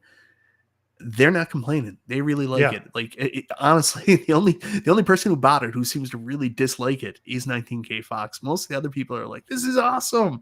I love it. I understand what you're saying, that it's shit and it doesn't have all the games and it has all this weird stuff, but I'm having fun. I don't care." And we saw a little discount too on Black Friday, Cyber Monday. They got it down to $525. I think if they could have gotten it down to $499, that would have gone a long way. That 25 isn't much, but it does, $499 price, $525 price. It's very different. And the outcome, I think they could have gotten it under 500. I think it would have done well, or much better. I don't think all the sales are done from Arcade1up yet. Mm-hmm. I think there might be more coming. So who knows? Yeah, that was a Best Buy exclusive, the Fast and Furious. I don't think we've seen that cabinet at any other retailer other than Best Buy. So that may have been all determined by them, that 75 off we saw. Yeah, we didn't get it here in Canada. Like, we did not have access to it, and it's not coming. So, That's unfortunate. Yeah. So yeah, you, like, if you were to even want Fast and the Furious, you would have to travel here or have someone buy it for you here and get it back home. yeah, which I'm not going to pay the extra to do any of that. Yeah. And here's what Thor says. He goes, how much of Fast and the Furious success is from not having anything else new to compete for the consumer dollars? That's a good point, Thor. There Listen, wasn't a man, lot to choose from. So I picked up a lot of chicks in college for the exact same theory. They didn't have anybody else to choose from. I'm fine with it. and that's why I'm hoping, next year this changes, because this was a rough year for Arcade1up, for new releases Yeah. and excitement behind their But brand and their company. you know what's weird and wacky about that? We could judge and say that it's Arcade1up had a bad year, but look at what AtGames did. AtGames didn't release any new products this year, and I remember talking to PK, and he said this is going to be a bad year in the retail space. People are expecting kind of a dip in retail spending. So I don't know about Arcade1up, but I know AtGames did have a strategy not to put a lot of product out in the marketplace in 2023. And maybe that was Arcade1up too. Maybe this is strategy, not so much them stalling, I would say. It seems like a lot less for us because we're used to not exactly last year, because last year was just Blitz, MVC2. There wasn't that much last year either. But the year before that, we had tons of stuff. I mean, Tron. Like, it seemed like there were new, exciting titles coming out every week. X-Men, Simpsons. So, we're used to a lot more than what we've seen in the last 2 years. Yeah, and their motto, or from what I've been told, going into next year, is going to be low development cost, low risk, high reward. Yeah. So everything's going to probably not be high end, new hardware. It's probably going to be the same chipset we've been seeing. It'll probably be 80s, 90s games that run on that hardware. Nothing too advanced or too much of a stretch for them. And then also they're going to go with titles where Smash TV and Robotron, they're kind of coming into that problem with it. Is it going to be a high reward cabinet? Is it going to appeal to enough people for them to make that and, be successful for them? And $1 million we'll have to question. see. I can't tell you. I mean, I think if they could do smaller runs and do direct to consumer, I think they would have a lot more success. But again, problems with the price point to a lot of people. Like, a lot of people want to pay $3.99. A lot of people want to pay, not much more than $3.99 when it comes to other titles too. Even if you have more advanced ones, a lot of people want XL. They want primarily XL, and I don't know. I don't know if Arcade1up can sustainably do that. I think they need the partnership with the retailer. I don't know. Yeah, and that's the $2.99. And what I found very interesting. So about a month ago, I went to my Walmart. There's only like one Walmart within about 5-10 miles of me that has Arcade1up. But I'd went there about a month ago, and they had probably 10 in stock. They had NFL Blitz, Pac-Man, Miss Pac-Man, Mortal Kombat, and they were sold out of the Street Fighter. But they had all the others.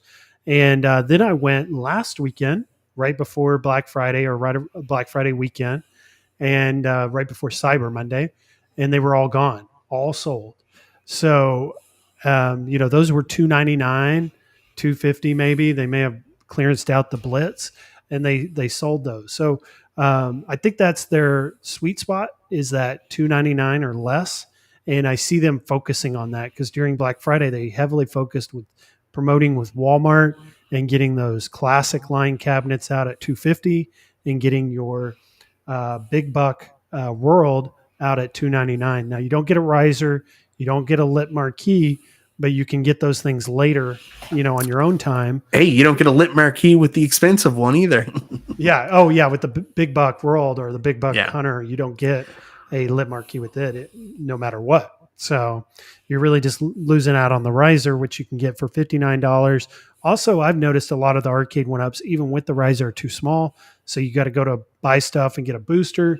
So actually getting them at Walmart for less may be beneficial to you if you're going to be ending up getting a booster anyways. So good to see them selling.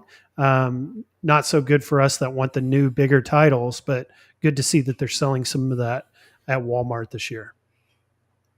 And you're right about the lower cost. I think that's, where we're going to see a lot of next year is just low cost units that they can get out for this 250, 300, $400 price range.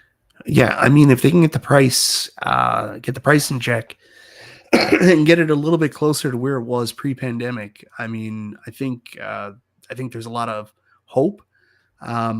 It's just tough right now. There's people that'll still go out and buy a $600-700 cab, but it's not. They don't have the same marketplace that they had when those prices first went up. I mean, when it was the pandemic, everything was different, man. People had more money. They were spending money less elsewhere.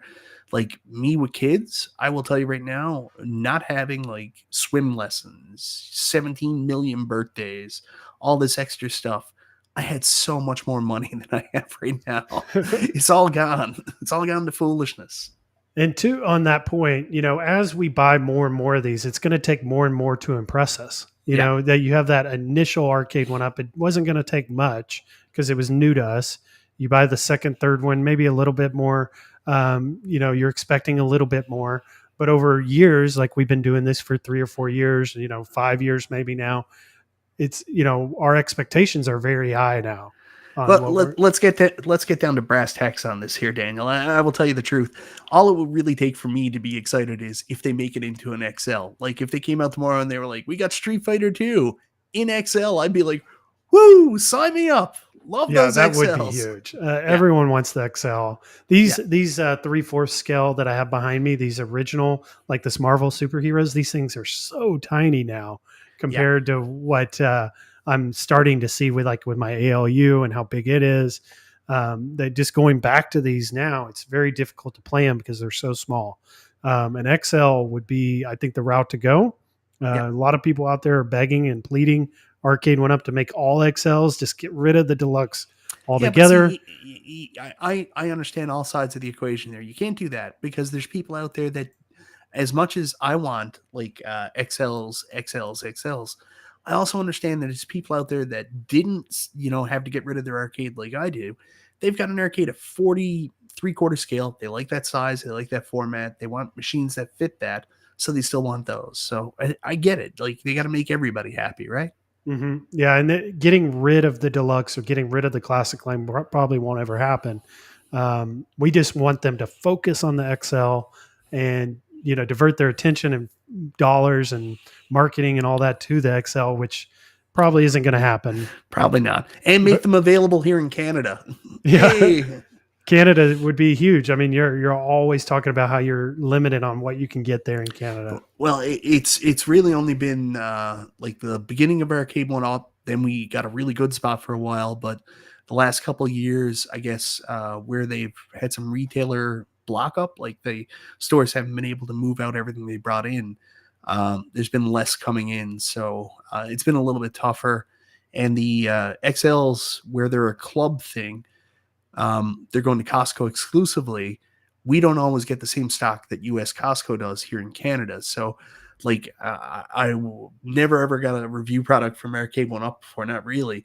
I was so thankful they sent me that Pac-Man XL because otherwise I wasn't going to be able to get my hands on it. So, and you've had that for a couple months now. Yep. Have you been playing it a lot? Do you enjoy it? Oh yeah, I love Pac-Man. I think I've bought like almost every Pac-Man they've ever released. I love the online factor. I'm not as good as I used to be, just because I'm not as, like, when I first got my first Arcade1up Pac-Man was the 40th anniversary, and that's when I was like in love with my arcade. And at the time, we only had one child, and I had much more time, and maybe I was a little bit younger. But like I used to go down there 8 o'clock at night in my arcade, and I could play Pac-Man for like 6-7 hours straight. Wow! Like because I was just like, yeah, I want to learn, I want to do good, so I played it all the time. Now it's more like I can't do that. Like I'll come up and I'll play for like maybe 45 minutes, and I'll be like, oh, it's so frustrating. I'm not as good as I used to be, and then I'll walk away.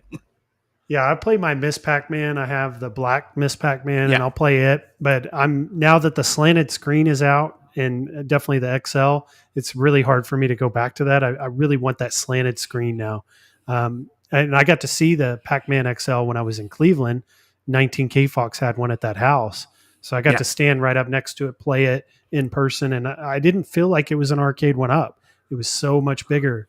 Felt like almost a real arcade, or or it felt like it was a recreation of a real arcade by some other company. Yeah, Didn't. it's just that little bit. Like, it's still, let's again, it's a toy arcade. It's not a real arcade, but anything they can do to get us to suspend disbelief for a little bit, it's appreciated, and they did a really good job with that. I wish they didn't have the light up buttons, and I wish the control panel was a little bit longer, like not so narrow. But other than that, I mean, they killed that Pac-Man XL. I love that thing. Yeah, it's a great looking cabinet. Now, one thing I'm hoping for is that they'll bring the slanted screen to Walmart. So Yeah, we'll get like a Pac-Man Classic and a Miss Pac-Man Classic, maybe a Galaga Classic with the slanted screen. They just chop off the bottom. the 299 ones. Yeah. Maybe. I think they're trying to keep costs down. That's why the screen is the way it is, because you got to understand that in order to do that slant, they got to add a second wood panel in there to go across the top. So the reason why it's not slanted like that might be cost cutting. Oh, okay. When John had still worked there, I had asked him about it, and he had basically said, "Yeah, we can pretty much make whatever we want, a classic or a peasant version. Yeah. Oh, All we got to 100%. do is just chop off the bottom. It's that simple." Not exactly. Because again, like 100% he's right, but if there's additional cost to it, like if they've already got a mold where they can save whatever it is, like it might not seem much like us, like $1 from each unit, but then when you're making 30,000 units, you can save $1 from each unit. You just save $30,000 from your build. Mm-hmm. Yeah. And then there was one other cabinet that I was hopeful would be ending up at Walmart. Oh, a Street Fighter HS5 Deluxe Classic. Yeah. Where we get a classic version of that as well. Yeah, I can see that. I can see that ending up there eventually. It might be. Well, it depends. It depends on if they sell enough of those Yoga Flame classics that they had out there. Yeah, I think those are all well, like the ones that were at Walmart, I think are pretty much all sold. Yeah. So And then the ones that were at retailer, the full riser lit marquee, those are getting clearanced out. So I think they're not going to be making those anymore, but I don't know. they shouldn't. It's an Yeah. abomination. Pizza You the were Hut very can. down on that, I Pizza don't. the Hut. Yeah, I don't like when they do that. I understand that there are people that like it, and honestly, that midway form factor is great, even though it's not accurate. But like, I don't want to. I don't want to buy Arcade1up to get like weird multicade artwork. I want to buy Arcade1up because it's supposed to be a recreation. Where's my nostalgia, right? Yeah, I'm with you on that. Like, I would prefer the black with just the logo on the side than to 100%. have that Yeah. flame with all those characters. I want it to look like the original. Yeah. I'm right there with you. Everyone's a little different on that, though. Some people like the multicade artwork, or they like the new artwork. Yeah. So, but I think it showed in the sales of it, like it's getting clearanced out. Probably wasn't one of their best ones, and that's probably that's probably why the HS5 is a recreation of the original, because they saw it didn't work. Yeah. Hollywood Polo says, Biggie D's Arcade, how are you tonight? What new games made it into the Biggie Cade this weekend? And we talked about it earlier, Hollywood. Been playing Pinball M, playing a lot of Pinball FX. So most of the games I've been buying for my consoles have all been pinball games lately. If I turn a PS5 or a Switch on, I'm playing pinball lately. I'm hooked. Yeah, that Pinball M is really good. I really like that. I'm excited about the possibilities for the future because I'm just a big horror movie guy, so I want to see some really cool stuff come. I'm joking now. I've been pushing. I even sent him a tweet on Twitter about. You ever seen the movie The Lost Boys? I have not. No, never seen Oh it. yeah. So there's an iconic scene at the beginning where there's this like concert and there's this giant jacked shirtless guy playing a saxophone. And I'm like, how amazing would it be if they did a Lost Boys Pinball M table, and then right there in the middle of the table is the guy going back and forth, the shirtless guy with the saxophone. I just think that would be incredible. I just wrote that down because you had me watching The Thing, great movie. Yeah. So I'm gonna go watch The Lost Boys now. Lost Boys is not as good as The Thing, but it's okay. It's not as good. I'll still give it a chance. I can probably find it on a streaming platform somewhere. I also wrote down too, because I saw it on HBO Max this weekend. Still have never seen it. people would give me a really hard time for not seeing this movie yet. The Goonies. Never seen it. Uh, I'm not that big a Goonies guy, but everybody loves the Goonies. So Yeah, it's like a must see from what people are telling me. So I've got that on my list to watch probably here in the next day or two. the guys are all freaking out talking. I saw Jason talking about it earlier. Chopping Mall. If you want to watch a really bad horror movie that's awesome, check out Chopping Mall. Shopping Mall. Okay, I'll give Oh, that it's one ridiculous, ridiculous.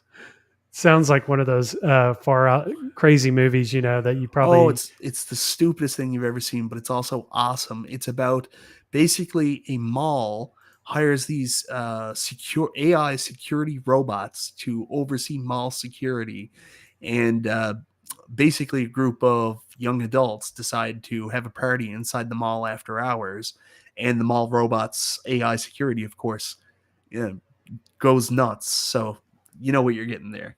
yeah, sounds fun. I'll probably end up putting that on my list and watching that. Thanks for the suggestion, guys. And it looked like Jason had suggested another movie as well in here. He said, "Have you seen Stand by Me?" Oh, Haven't yeah, seen Stand that By Me either. is incredible. Now, that is a good movie. That's actually based on a Stephen King book. It was originally going to be called The Body. Well, that's the name of the story. So, just epic. The crazy thing is, like, people don't realize this because that was actually part of a novel called The Bachman Books. I believe The Body was in the Bachman books, right, guys?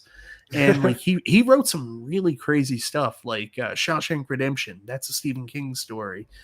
Some of these iconic movies and pieces, and it's not weird horror. And they're like, "Who wrote that?" And you're like, "Stephen King." You're like, get out of town. Yeah, he's got some great movies and he Oh, wrote love some really Stephen good King. books. Yeah. So I'll have to check that one out as well.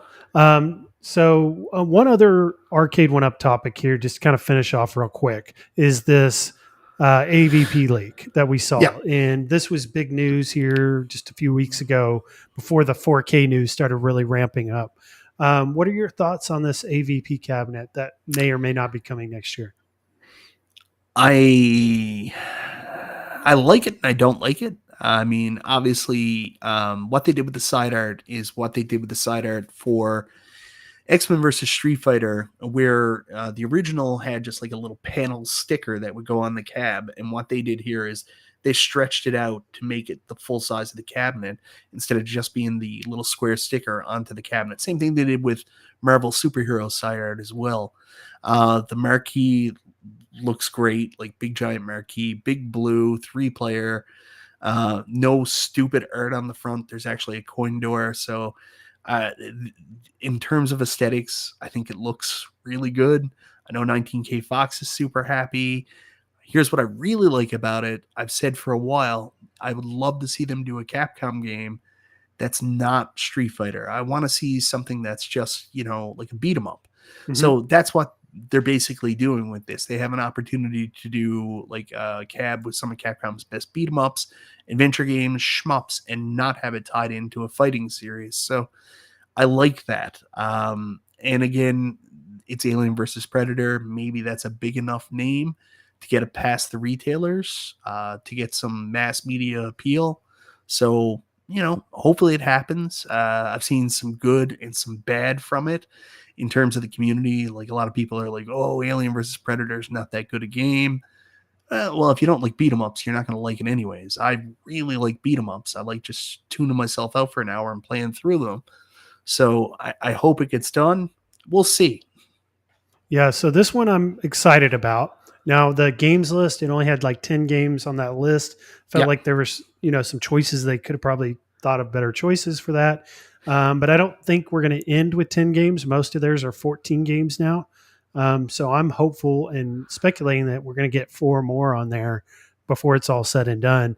And I know we're Cadillacs and Dinosaurs. I've been hearing a ton of that game. That's a tough one. That's a 3-player. I believe it's a 3-player game, but that's a tough one because that's a different IP. That's not just a straight up Capcom game. That's based on a It's a cartoon comic or book, I comic. think. Yeah, comic.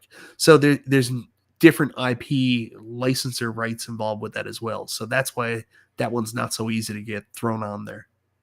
Yeah, And so then there's use of the name Cadillac as well, right? Oh, and then Cadillac, yeah. How does that work with GM and Yeah. what the money they're going to want for that? I'm not sure. Yeah. So there's a lot to choose from, which is, Capcom's got a ton of beat 'em up games. Yeah. They've got a huge library that they could choose from. I definitely think they need to get us some more new titles on there. There were a lot of like tables or not tables. I've been talking way too much I know, pinball lately, pinball. but there's too many arcade games on there we've seen already on previous cabinets. I would like to see them do an entirely new games list or give us some more games that we haven't seen before. So we'll see what happens with that. I did like Ghost and Goblins and Ghouls and Ghosts were on there. I thought that was an interesting choice and a good one. I do play Ghost and the Goblins on my Final Fight. That was like the most played game I had on that Final Fight cabinet. I love that Final Fight cab. Yeah, and so getting Ghouls and Ghosts on there too just adds to that. But I think if they could get 3 or 4 more good beat 'em up games on there, we'll be set. And I think this would be a very successful cabinet for them next year. And this is one I think is actually going to happen. And the reason I think this is not just because we got the leak, but also because I was watching a live stream, and you may have been on this live stream, Michael. No, actually, you were not. This was, I think, in Vegas at CES, or maybe I can't remember which live stream it was. But we were talking AVP with Cyrus. And Cyrus, when we talked AVP with him, his eyes kind of lit up and they got real, big. And he was like, "Oh, AVP." He's like, "There's an AVP movie coming out next year. We may be able to make that happen. We may be able to release it around the time that movie comes out, and that may work." So it sounded to me like they've been working on this for a while, and that this was already coming out is kind of the impression I got based on reading into what he was saying and how he was saying it. But I know John really wanted to do this for 19K Fox. He was determined. So yeah, this may be one of those cabinets that were very far along when John left. Yeah. And there's like really nothing they can do to hold it back now. They're probably too far along in their process. Well, and there's no reason to either. I mean, like for the exact same reason you said. I mean, there's a movie tie-in. It's a known title. I was concerned about, I thought it would be a one-game cab because usually, like, you look at another Fox Disney license like The Simpsons, they don't usually like to play along and share. They don't want other stuff on it. So the fact that they got Fox Disney to play ball and then put other games on it, not just Alien versus Predator, gives it a really good chance. And like I said, they need to do a Capcom cab that's not a fighter. So really cool to see that. Yeah, so those are my 2 for early next year. CES, January, we've been hearing a lot of speculation that they're going to announce something at CES. Totally. Well, I don't know about at CES because they didn't really do it at CES last year. Around CES. Yeah, like the week of or the week before, and they kind of throw that out there, and then we see the physical cabinet or the prototype at CES, hopefully. Well, and hopefully not in a hotel room. I don't even know if they were at CES last year. Like technically they were at CES, but really they had a room in the hotel that people could come up to. It's not like they were on the floor, you know what I mean? Yeah. I'm hoping they are on the floor this year and they don't do that again. But even if they are in a room, it's better than them not being there.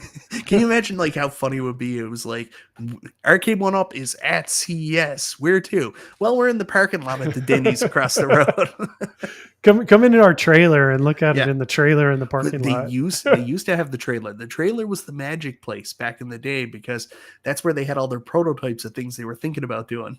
Yeah, I remember seeing like a short. They had showed the Casino Cade in there before it released, and I was like, okay, Casino Cade's close now because it's at a Best Buy event, and they're in the trailer. They are showing off the Casino Cade. So you were interested in the Casino Cade originally. Did you ever get a chance to play one after? I haven't gotten a chance to play one. More so interested in it because I'm a home arcade channel, and I want to reach everyone in the community. Not so much of a personal interest myself. And you just wanted to cover it. Yeah. I want to cover it, and I want people to get a well-rounded, news or speculation on all the products, not just what I want. So that's why I had covered that Casino Cade heavily. No one else did. And then I had like a video that came out right before it, and it did really well. So I'm glad I went with that. And I'll probably continue to do that as I'll cover things, that I think people want to hear or see that maybe I'm not interested in. Now, if I could get a Casino Cade for $200 or $300, that's a different story. I would probably do something like that just to have it in my game room. but I'm not paying $600 for that thing. Yeah, that's that again. That's the big question with that one. Like, what's the price point on that? Should it have been? Should it have been a full arcade unit? Should it have been a partycade? Yeah, Yeah, we saw those Partycade leaks of those, and they've been thinking about it. I think they yeah. should go that route. Do it at $150. People are probably going to buy those things up. Yeah, I see. I don't know how any of these things work, and this is just speculation. Maybe they were making it, and the original idea was, yeah, this is going to be a partycade, but they realized this is going to be a partycade that probably costs $450. There's Yeah, no way we're going to be able to sell a with the partycade for handle four hundred on and there fifty and dollars. everything. Yeah, so it morphed into a unit itself instead of it being a partycade. But I mean, it looks like a partycade to me. Yeah, I think the Casino Cave was a decent success. I don't see any signs that it was a huge success for them, but I don't think it was a Yeah, failure. but you can't tell either. I did a video one time talking about dead Arcade1up products, and I was like, and this is my ignorance. I was like, oh yeah, the Polaroid photo booth. I thought it was a good idea, but it was a bomb. And then John D like wrote me afterwards. He said, I saw your video on the dead products. You realize Polaroid photo booth is like one of our best sellers. Apparently, it got picked up by TikTok, became a huge thing. We can't even keep them in stock. And I was like, I had no idea. It's just I Yeah, knew I see nobody in those this space bought them. around too. Yeah. Like I see people that own them that aren't even into arcades or even into Arcade1up. I don't even think they know who Arcade1up is, but they own one of those. I was looking at it originally. I was like, yeah, I remember going to the mall, going to the arcade. And this is like when I was really young. Like I was in grade 6 and I was like on a date. Like that was the big thing. You would go with the girl you were on the date and go into the photo booth and get your 4 photos took. Maybe there would be some kissing. You didn't know. You were hoping there might be one kiss. So I was like, what a perfect fit. That reminds me so much in the mall, going to the photo booth. So, Mhm. you stick that on your door, going into your arcade or whatever. But like didn't sell in our market.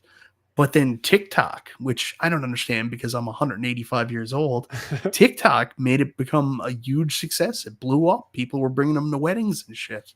Yeah. So, just because I feel like, Casino Cave wasn't or was a success, I really don't know. We don't have those numbers or that information that they have. So, that's all just, what I feel and what I speculate on as far as if something was a failure or success. Like you said, we truly don't know. Um, Defender. So I saw Jason say here they better have a Defender update on the Partycade. I'm glad you brought that up, Jason. So I know John, one of his biggest push cabs and one of the ones that he thought was like a no brainer for sure going to do success is a Defender XL with proper controls. That was like the one he was pushing for more than anything. What do you feel like, or how successful do you feel a Defender XL with proper controls would do?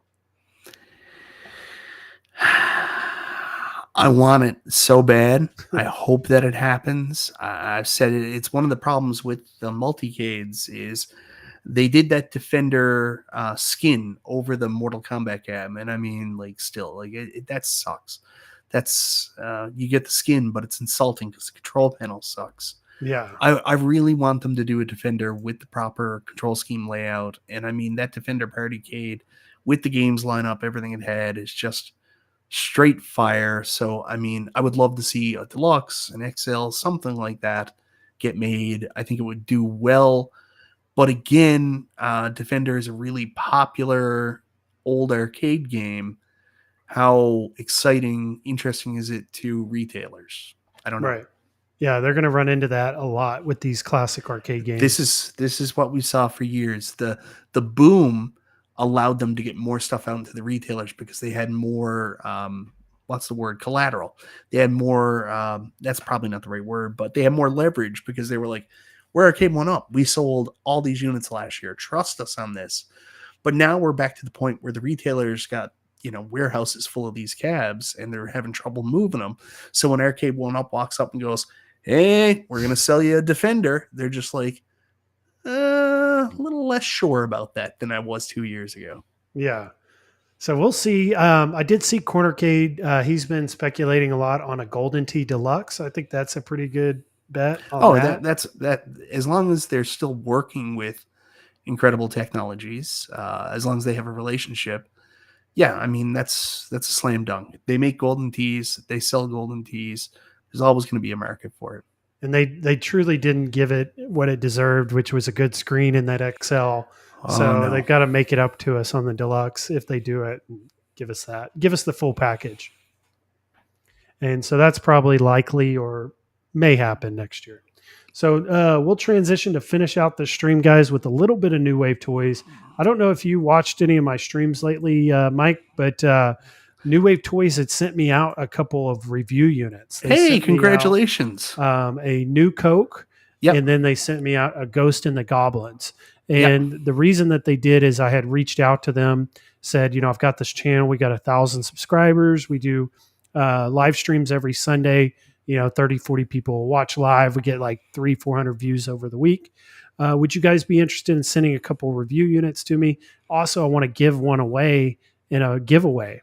Yep. And so it's been taking me a while to make these reviews. It's hard, isn't it? It's not easy. Well, when they send you something, it's like Yep. there's an expectation. I feel like they want something good. They want a quality review. It's not just me spending my own money. It's Yep. new to me. So I'm probably overthinking things a little bit more than I should. And, probably taking a little too much time, but I have been, taking my sweet time with this one. But so what I did is I went ahead and just paid my own money and for Ghost and Goblins and sent that out because I didn't know how long it would take me to get the reviews done.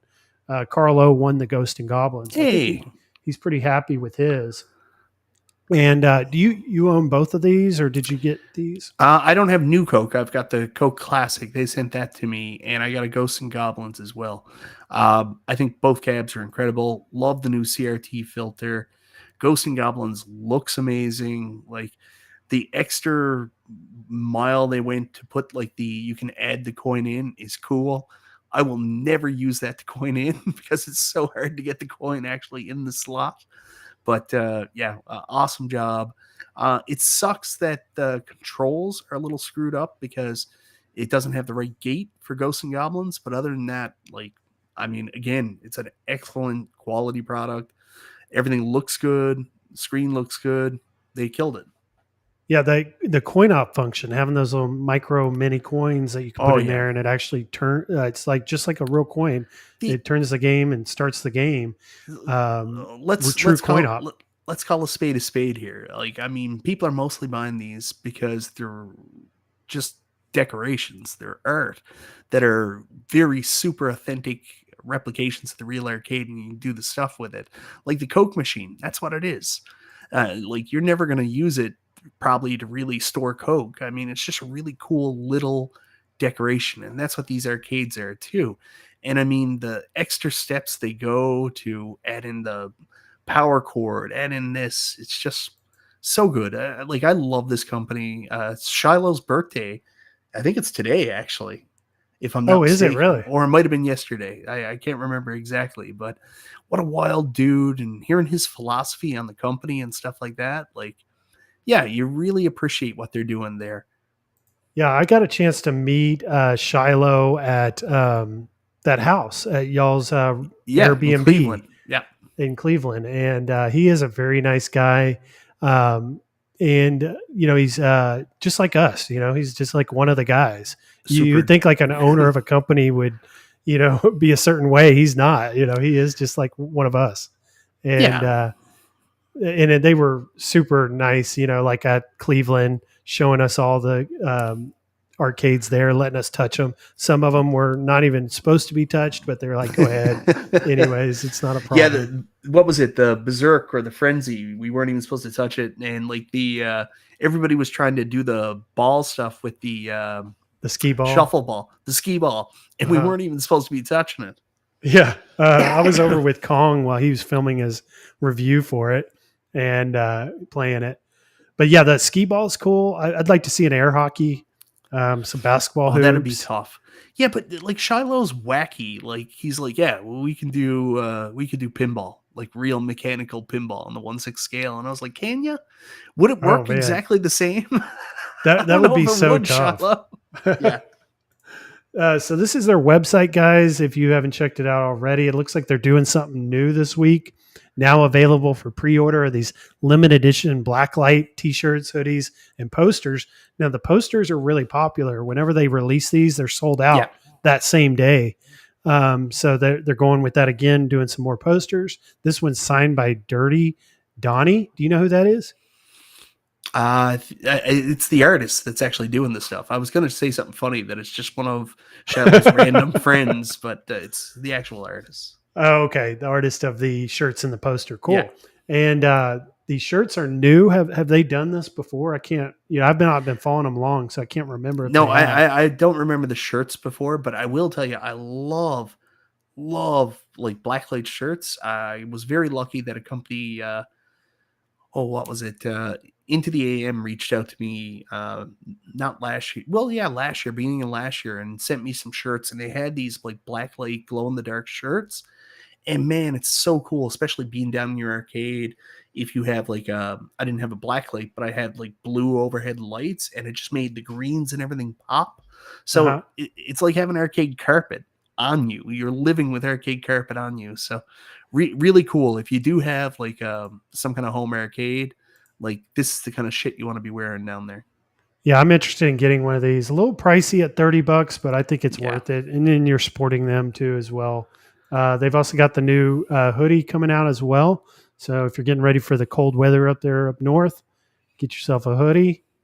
And then they're doing these little boom boxes. Are you interested in these boom boxes or these little cassette players? They're cool. I'm not in a huge rush to get them. What I talked to Shiloh about, like when I saw him in person, I think that if they're going to continue doing these like USB or Bluetooth audio line, it'd be really cool and would fit a miniature arcade. Doing like a miniature, what are they called? Jukebox. Do a miniature jukebox from the 80s. I would love that. So Oh not so yeah, much that the is a good idea. boombox. And like I had boom boxes and stuff like that, so I understand the nostalgia. But if they did like a miniature jukebox that was like an MP3 player I could put next to my not my quarter arcades, my New Wave Toys replicades, man, Mhm. I'd be all over that. Now, one thing I've noticed with New Wave Toys is I think one of the limitations they're running into is they've got a lot of demand and they're a very small company. And it Yeah. seems like they're having a problem keeping up with the demand because a lot of what they have is sold out. I noticed Well, for Black Friday, go ahead. there's two parts to that. It's not keeping up with demand because what they're selling is also limited. So once they do a run, that's it. So like Missile Command sold out, they're not going to make any more. But that doesn't mean you won't see any more because as we've seen, Shiloh or Eduardo or somebody will go into the warehouse and they're like, holy shit, I just found 10 boxes of Missile Command. Let's sell those. So there may be some more pop up then. Yeah. I felt like Qbert had popped up again somewhere, like on some other website. But It might have. Yeah. they got the cigarette machines. Those are coming soon. We got to see those in Cleveland. You can put a picture of your family in the slot. And then the Zoltar, it seems like that one's been taking a while. We heard about this a long time ago. It feels like 6 months ago or so. Yeah, but this is something that's really exciting. I mean, the fact that they're going to be doing an animatronic. Did you play with it at all when you were in Cleveland? The Zoltar I did not play in Cleveland, but like the real Zoltar, of course, we have one at the arcade here by my house. Yeah. Castles and Coasters has one. That it's just so weird. Like, I mean, the stuff they were doing, like New Wave Toys don't have to do any of this stuff. They could just keep making arcades, but they're just like, no, I want to do something different, something cool. So, Yeah, they're branching out for sure, doing all kinds of stuff. And then, okay, so I wanted to point this out. So Black Friday, they did the Missile Command for Yep. 100. Those sold out. I was speculating and hopeful that maybe we would see them do a Space Ace Cyber Monday deal. They ended up not. It was on sale, but it was not like a huge sale. It was only like 169 or 159. But I'm noticing those are sold out now. So they didn't even have to clearance those out on Cyber Monday. They ended up selling out anyways. So you got to move on these pretty quick. It's not like you can wait around. Well, one of the things is it was explained to me. I've always been hesitant to buy these right off the hop because the shipping to Canada used to be like ludicrous. Like it was almost you would pay double to get it shipped here where I'm to. Mhm. But what it was explained to me, like you really want to jump on these on the pre-order. Now, sometimes with like 1942 didn't sell really well, so that ended up being extremely discounted on Amazon. But usually the absolute best price you're going to get on these machines is on the pre-order. That's when they sell them at the best price. The price goes up after that, and you're always trying to get back down to that point where you were at the pre-order point. And they said it's something like they almost sell it at cost for the pre-order. I don't, it can't be that, but I mean, that seems to be the best price that you're going to get unless they overproduce or it's an underseller, kind of like 1942. So to get on that pre-order, or be able to do that, you have to be on their newsletter and be part of that, or checking their website, or like as soon as the announcement comes out. I mean, the good thing is there's lots of these YouTuber guys that don't have a lot to talk about lately. So the minute New Wave Toys does anything, there's going to be a million videos. Right. Yeah. And then the Frenzy and the Berserk we heard about a few months ago, those still haven't released yet. We got to see those in Cleveland. And then they've got, forgot what they call the Survivor Series, which is interesting how they make them all beat up. Shiloh's a big wrestling guy. I told him, I was joking with him. I was like, when's the Royal Rumble series coming? And I spoke to them at Cleveland, and one of the things that was holding this up is the Atari. Yeah. They're wanting to get Stern on there, and they're still thinking that that's still a possibility, that they could still get Stern and make it truly authentic and accurate to the original. But it's still up in the air whether or not they're going to be able to get that done. But you could get like an aftermarket sticker or something that you could put. Well, hopefully it doesn't come to that. The one cool thing is they actually did get the Atari to agree to let them remake their logo, which is not something people do very often. I mean, your logo's your logo, right? Mm-hmm. But if you take a look at that Atari logo, that's actually representative of what the old Stern logo would have looked like on the machine. Yeah, and I noticed that instantly when they released this picture, is how close it resembled the original Stern logo. Yeah. And just so I'm on the right page, and this is just what I thought, that's Stern, the same Stern company that makes the pinball tables today. Correctamundo. Okay, very cool. A lot of these companies have been around forever. Oh, you yeah. know, Stern and, a lot of the companies that we see making stuff today or on these are still around today. So very cool to see that. Yeah, like Qbert, for example, is Gottlieb, which is very familiar to pinball enthusiasts because they made all the Haunted House and all the original tables that were on the original ALP. And I don't know if you remember Toy Shock, but the Toy Shock was Toy Shock. I was still very early into home arcade when the Toy Shock was around. Yeah. But I did hear a little bit about it towards the tail end. I know Toy Shock. Who is it that's really Carl is really high on the Toy Shock, isn't he? Oh yeah. Yeah. Well, he modded his to death. I mean, there's a PC in there. Like he wasn't one of those guys that was just like, oh, I'm waiting on the new board to come out from Toy Shock, the one that was going to upgrade it. Carl's just like, yep, gonna rip the guts out of it, put VPX in it. I am good to go. Yeah, he's always talking about his and still bringing up, that company and those pinballs. I got into home arcade probably around 3 or 4 years ago when Final Fight was at clearance, $75 at Walmart. If you remember that. Oh, yeah, that's when I got into it, and I'd bought that and started watching console kits and was really interested in the deals, shopping, and how to find a deal on these things, and that's what got me hooked. And then bought the Marvel superheroes and found y'all's Super Game Room Dude show, and then the rest is all history. And then here I am with my own channel now. So that's how it happens, man. You buy one, and then you're like, I can learn more about these. Then you start watching other people. Then you get addicted. Next thing you know, you got 47 arcades in your house. Your wife's halfway out the door, and you're like, what happened? Yeah. So Kevin here, he goes, I got to go to sleep. Love you guys. So that's where I'm thinking now is that we got to get Mike to bed. What time is it there? I was wrong about the time. It was only going to be 1 when we finished originally, but we are at the 1:49 mark now. So. Okay. Yeah. So we'll go ahead and call it a night. Appreciate everyone who's joined us. Everyone have a good rest of your weekend. If there is any weekend left, have a really good start to your week next week, Monday morning. Definitely stay tuned into Mike. It sounds like he's going to be streaming tomorrow night on his normal Every regular Monday. live stream every Monday Well, evening. maybe not, because I started watching wrestling again on Monday, so it might be every Tuesday going forward. We'll see. Oh, okay. But tomorrow you'll still do yours Yeah. tomorrow? Okay. Yeah. That's one live stream I don't miss is Michael B's Monday live streams. They're always a lot of fun. So definitely tune into that, guys, if you haven't already watched one before. And also stay tuned in early tomorrow and maybe Tuesday about this new AtGames 4K table that's going to be releasing. That could be really exciting. It may be the table you guys have been waiting for. So looking forward to If you've that. been waiting for a Taito table. A Taito. Yeah, you're almost for sure that's happening. No, I don't know. I don't know. I wish I did. Like I bugged AtGames. We'll figure out what it is. I know Jason's waiting for Twilight Zone. Papa Brad, you're here. Throw in the comments. What do you want? Yeah, great show. Papa Brad says, Jason, little alien. He's saying, cross your fingers for Twilight Zone. I'd be all about Twilight Zone. I don't think you can go wrong with that one. Have a ton of fun playing that on the PS5. Animations are really good on that one too. But my pick if I had a pick, I would want South Park. So we'll see if that happens tomorrow. That's a smart choice. If it is South Park, I think you're getting a lot of happy people.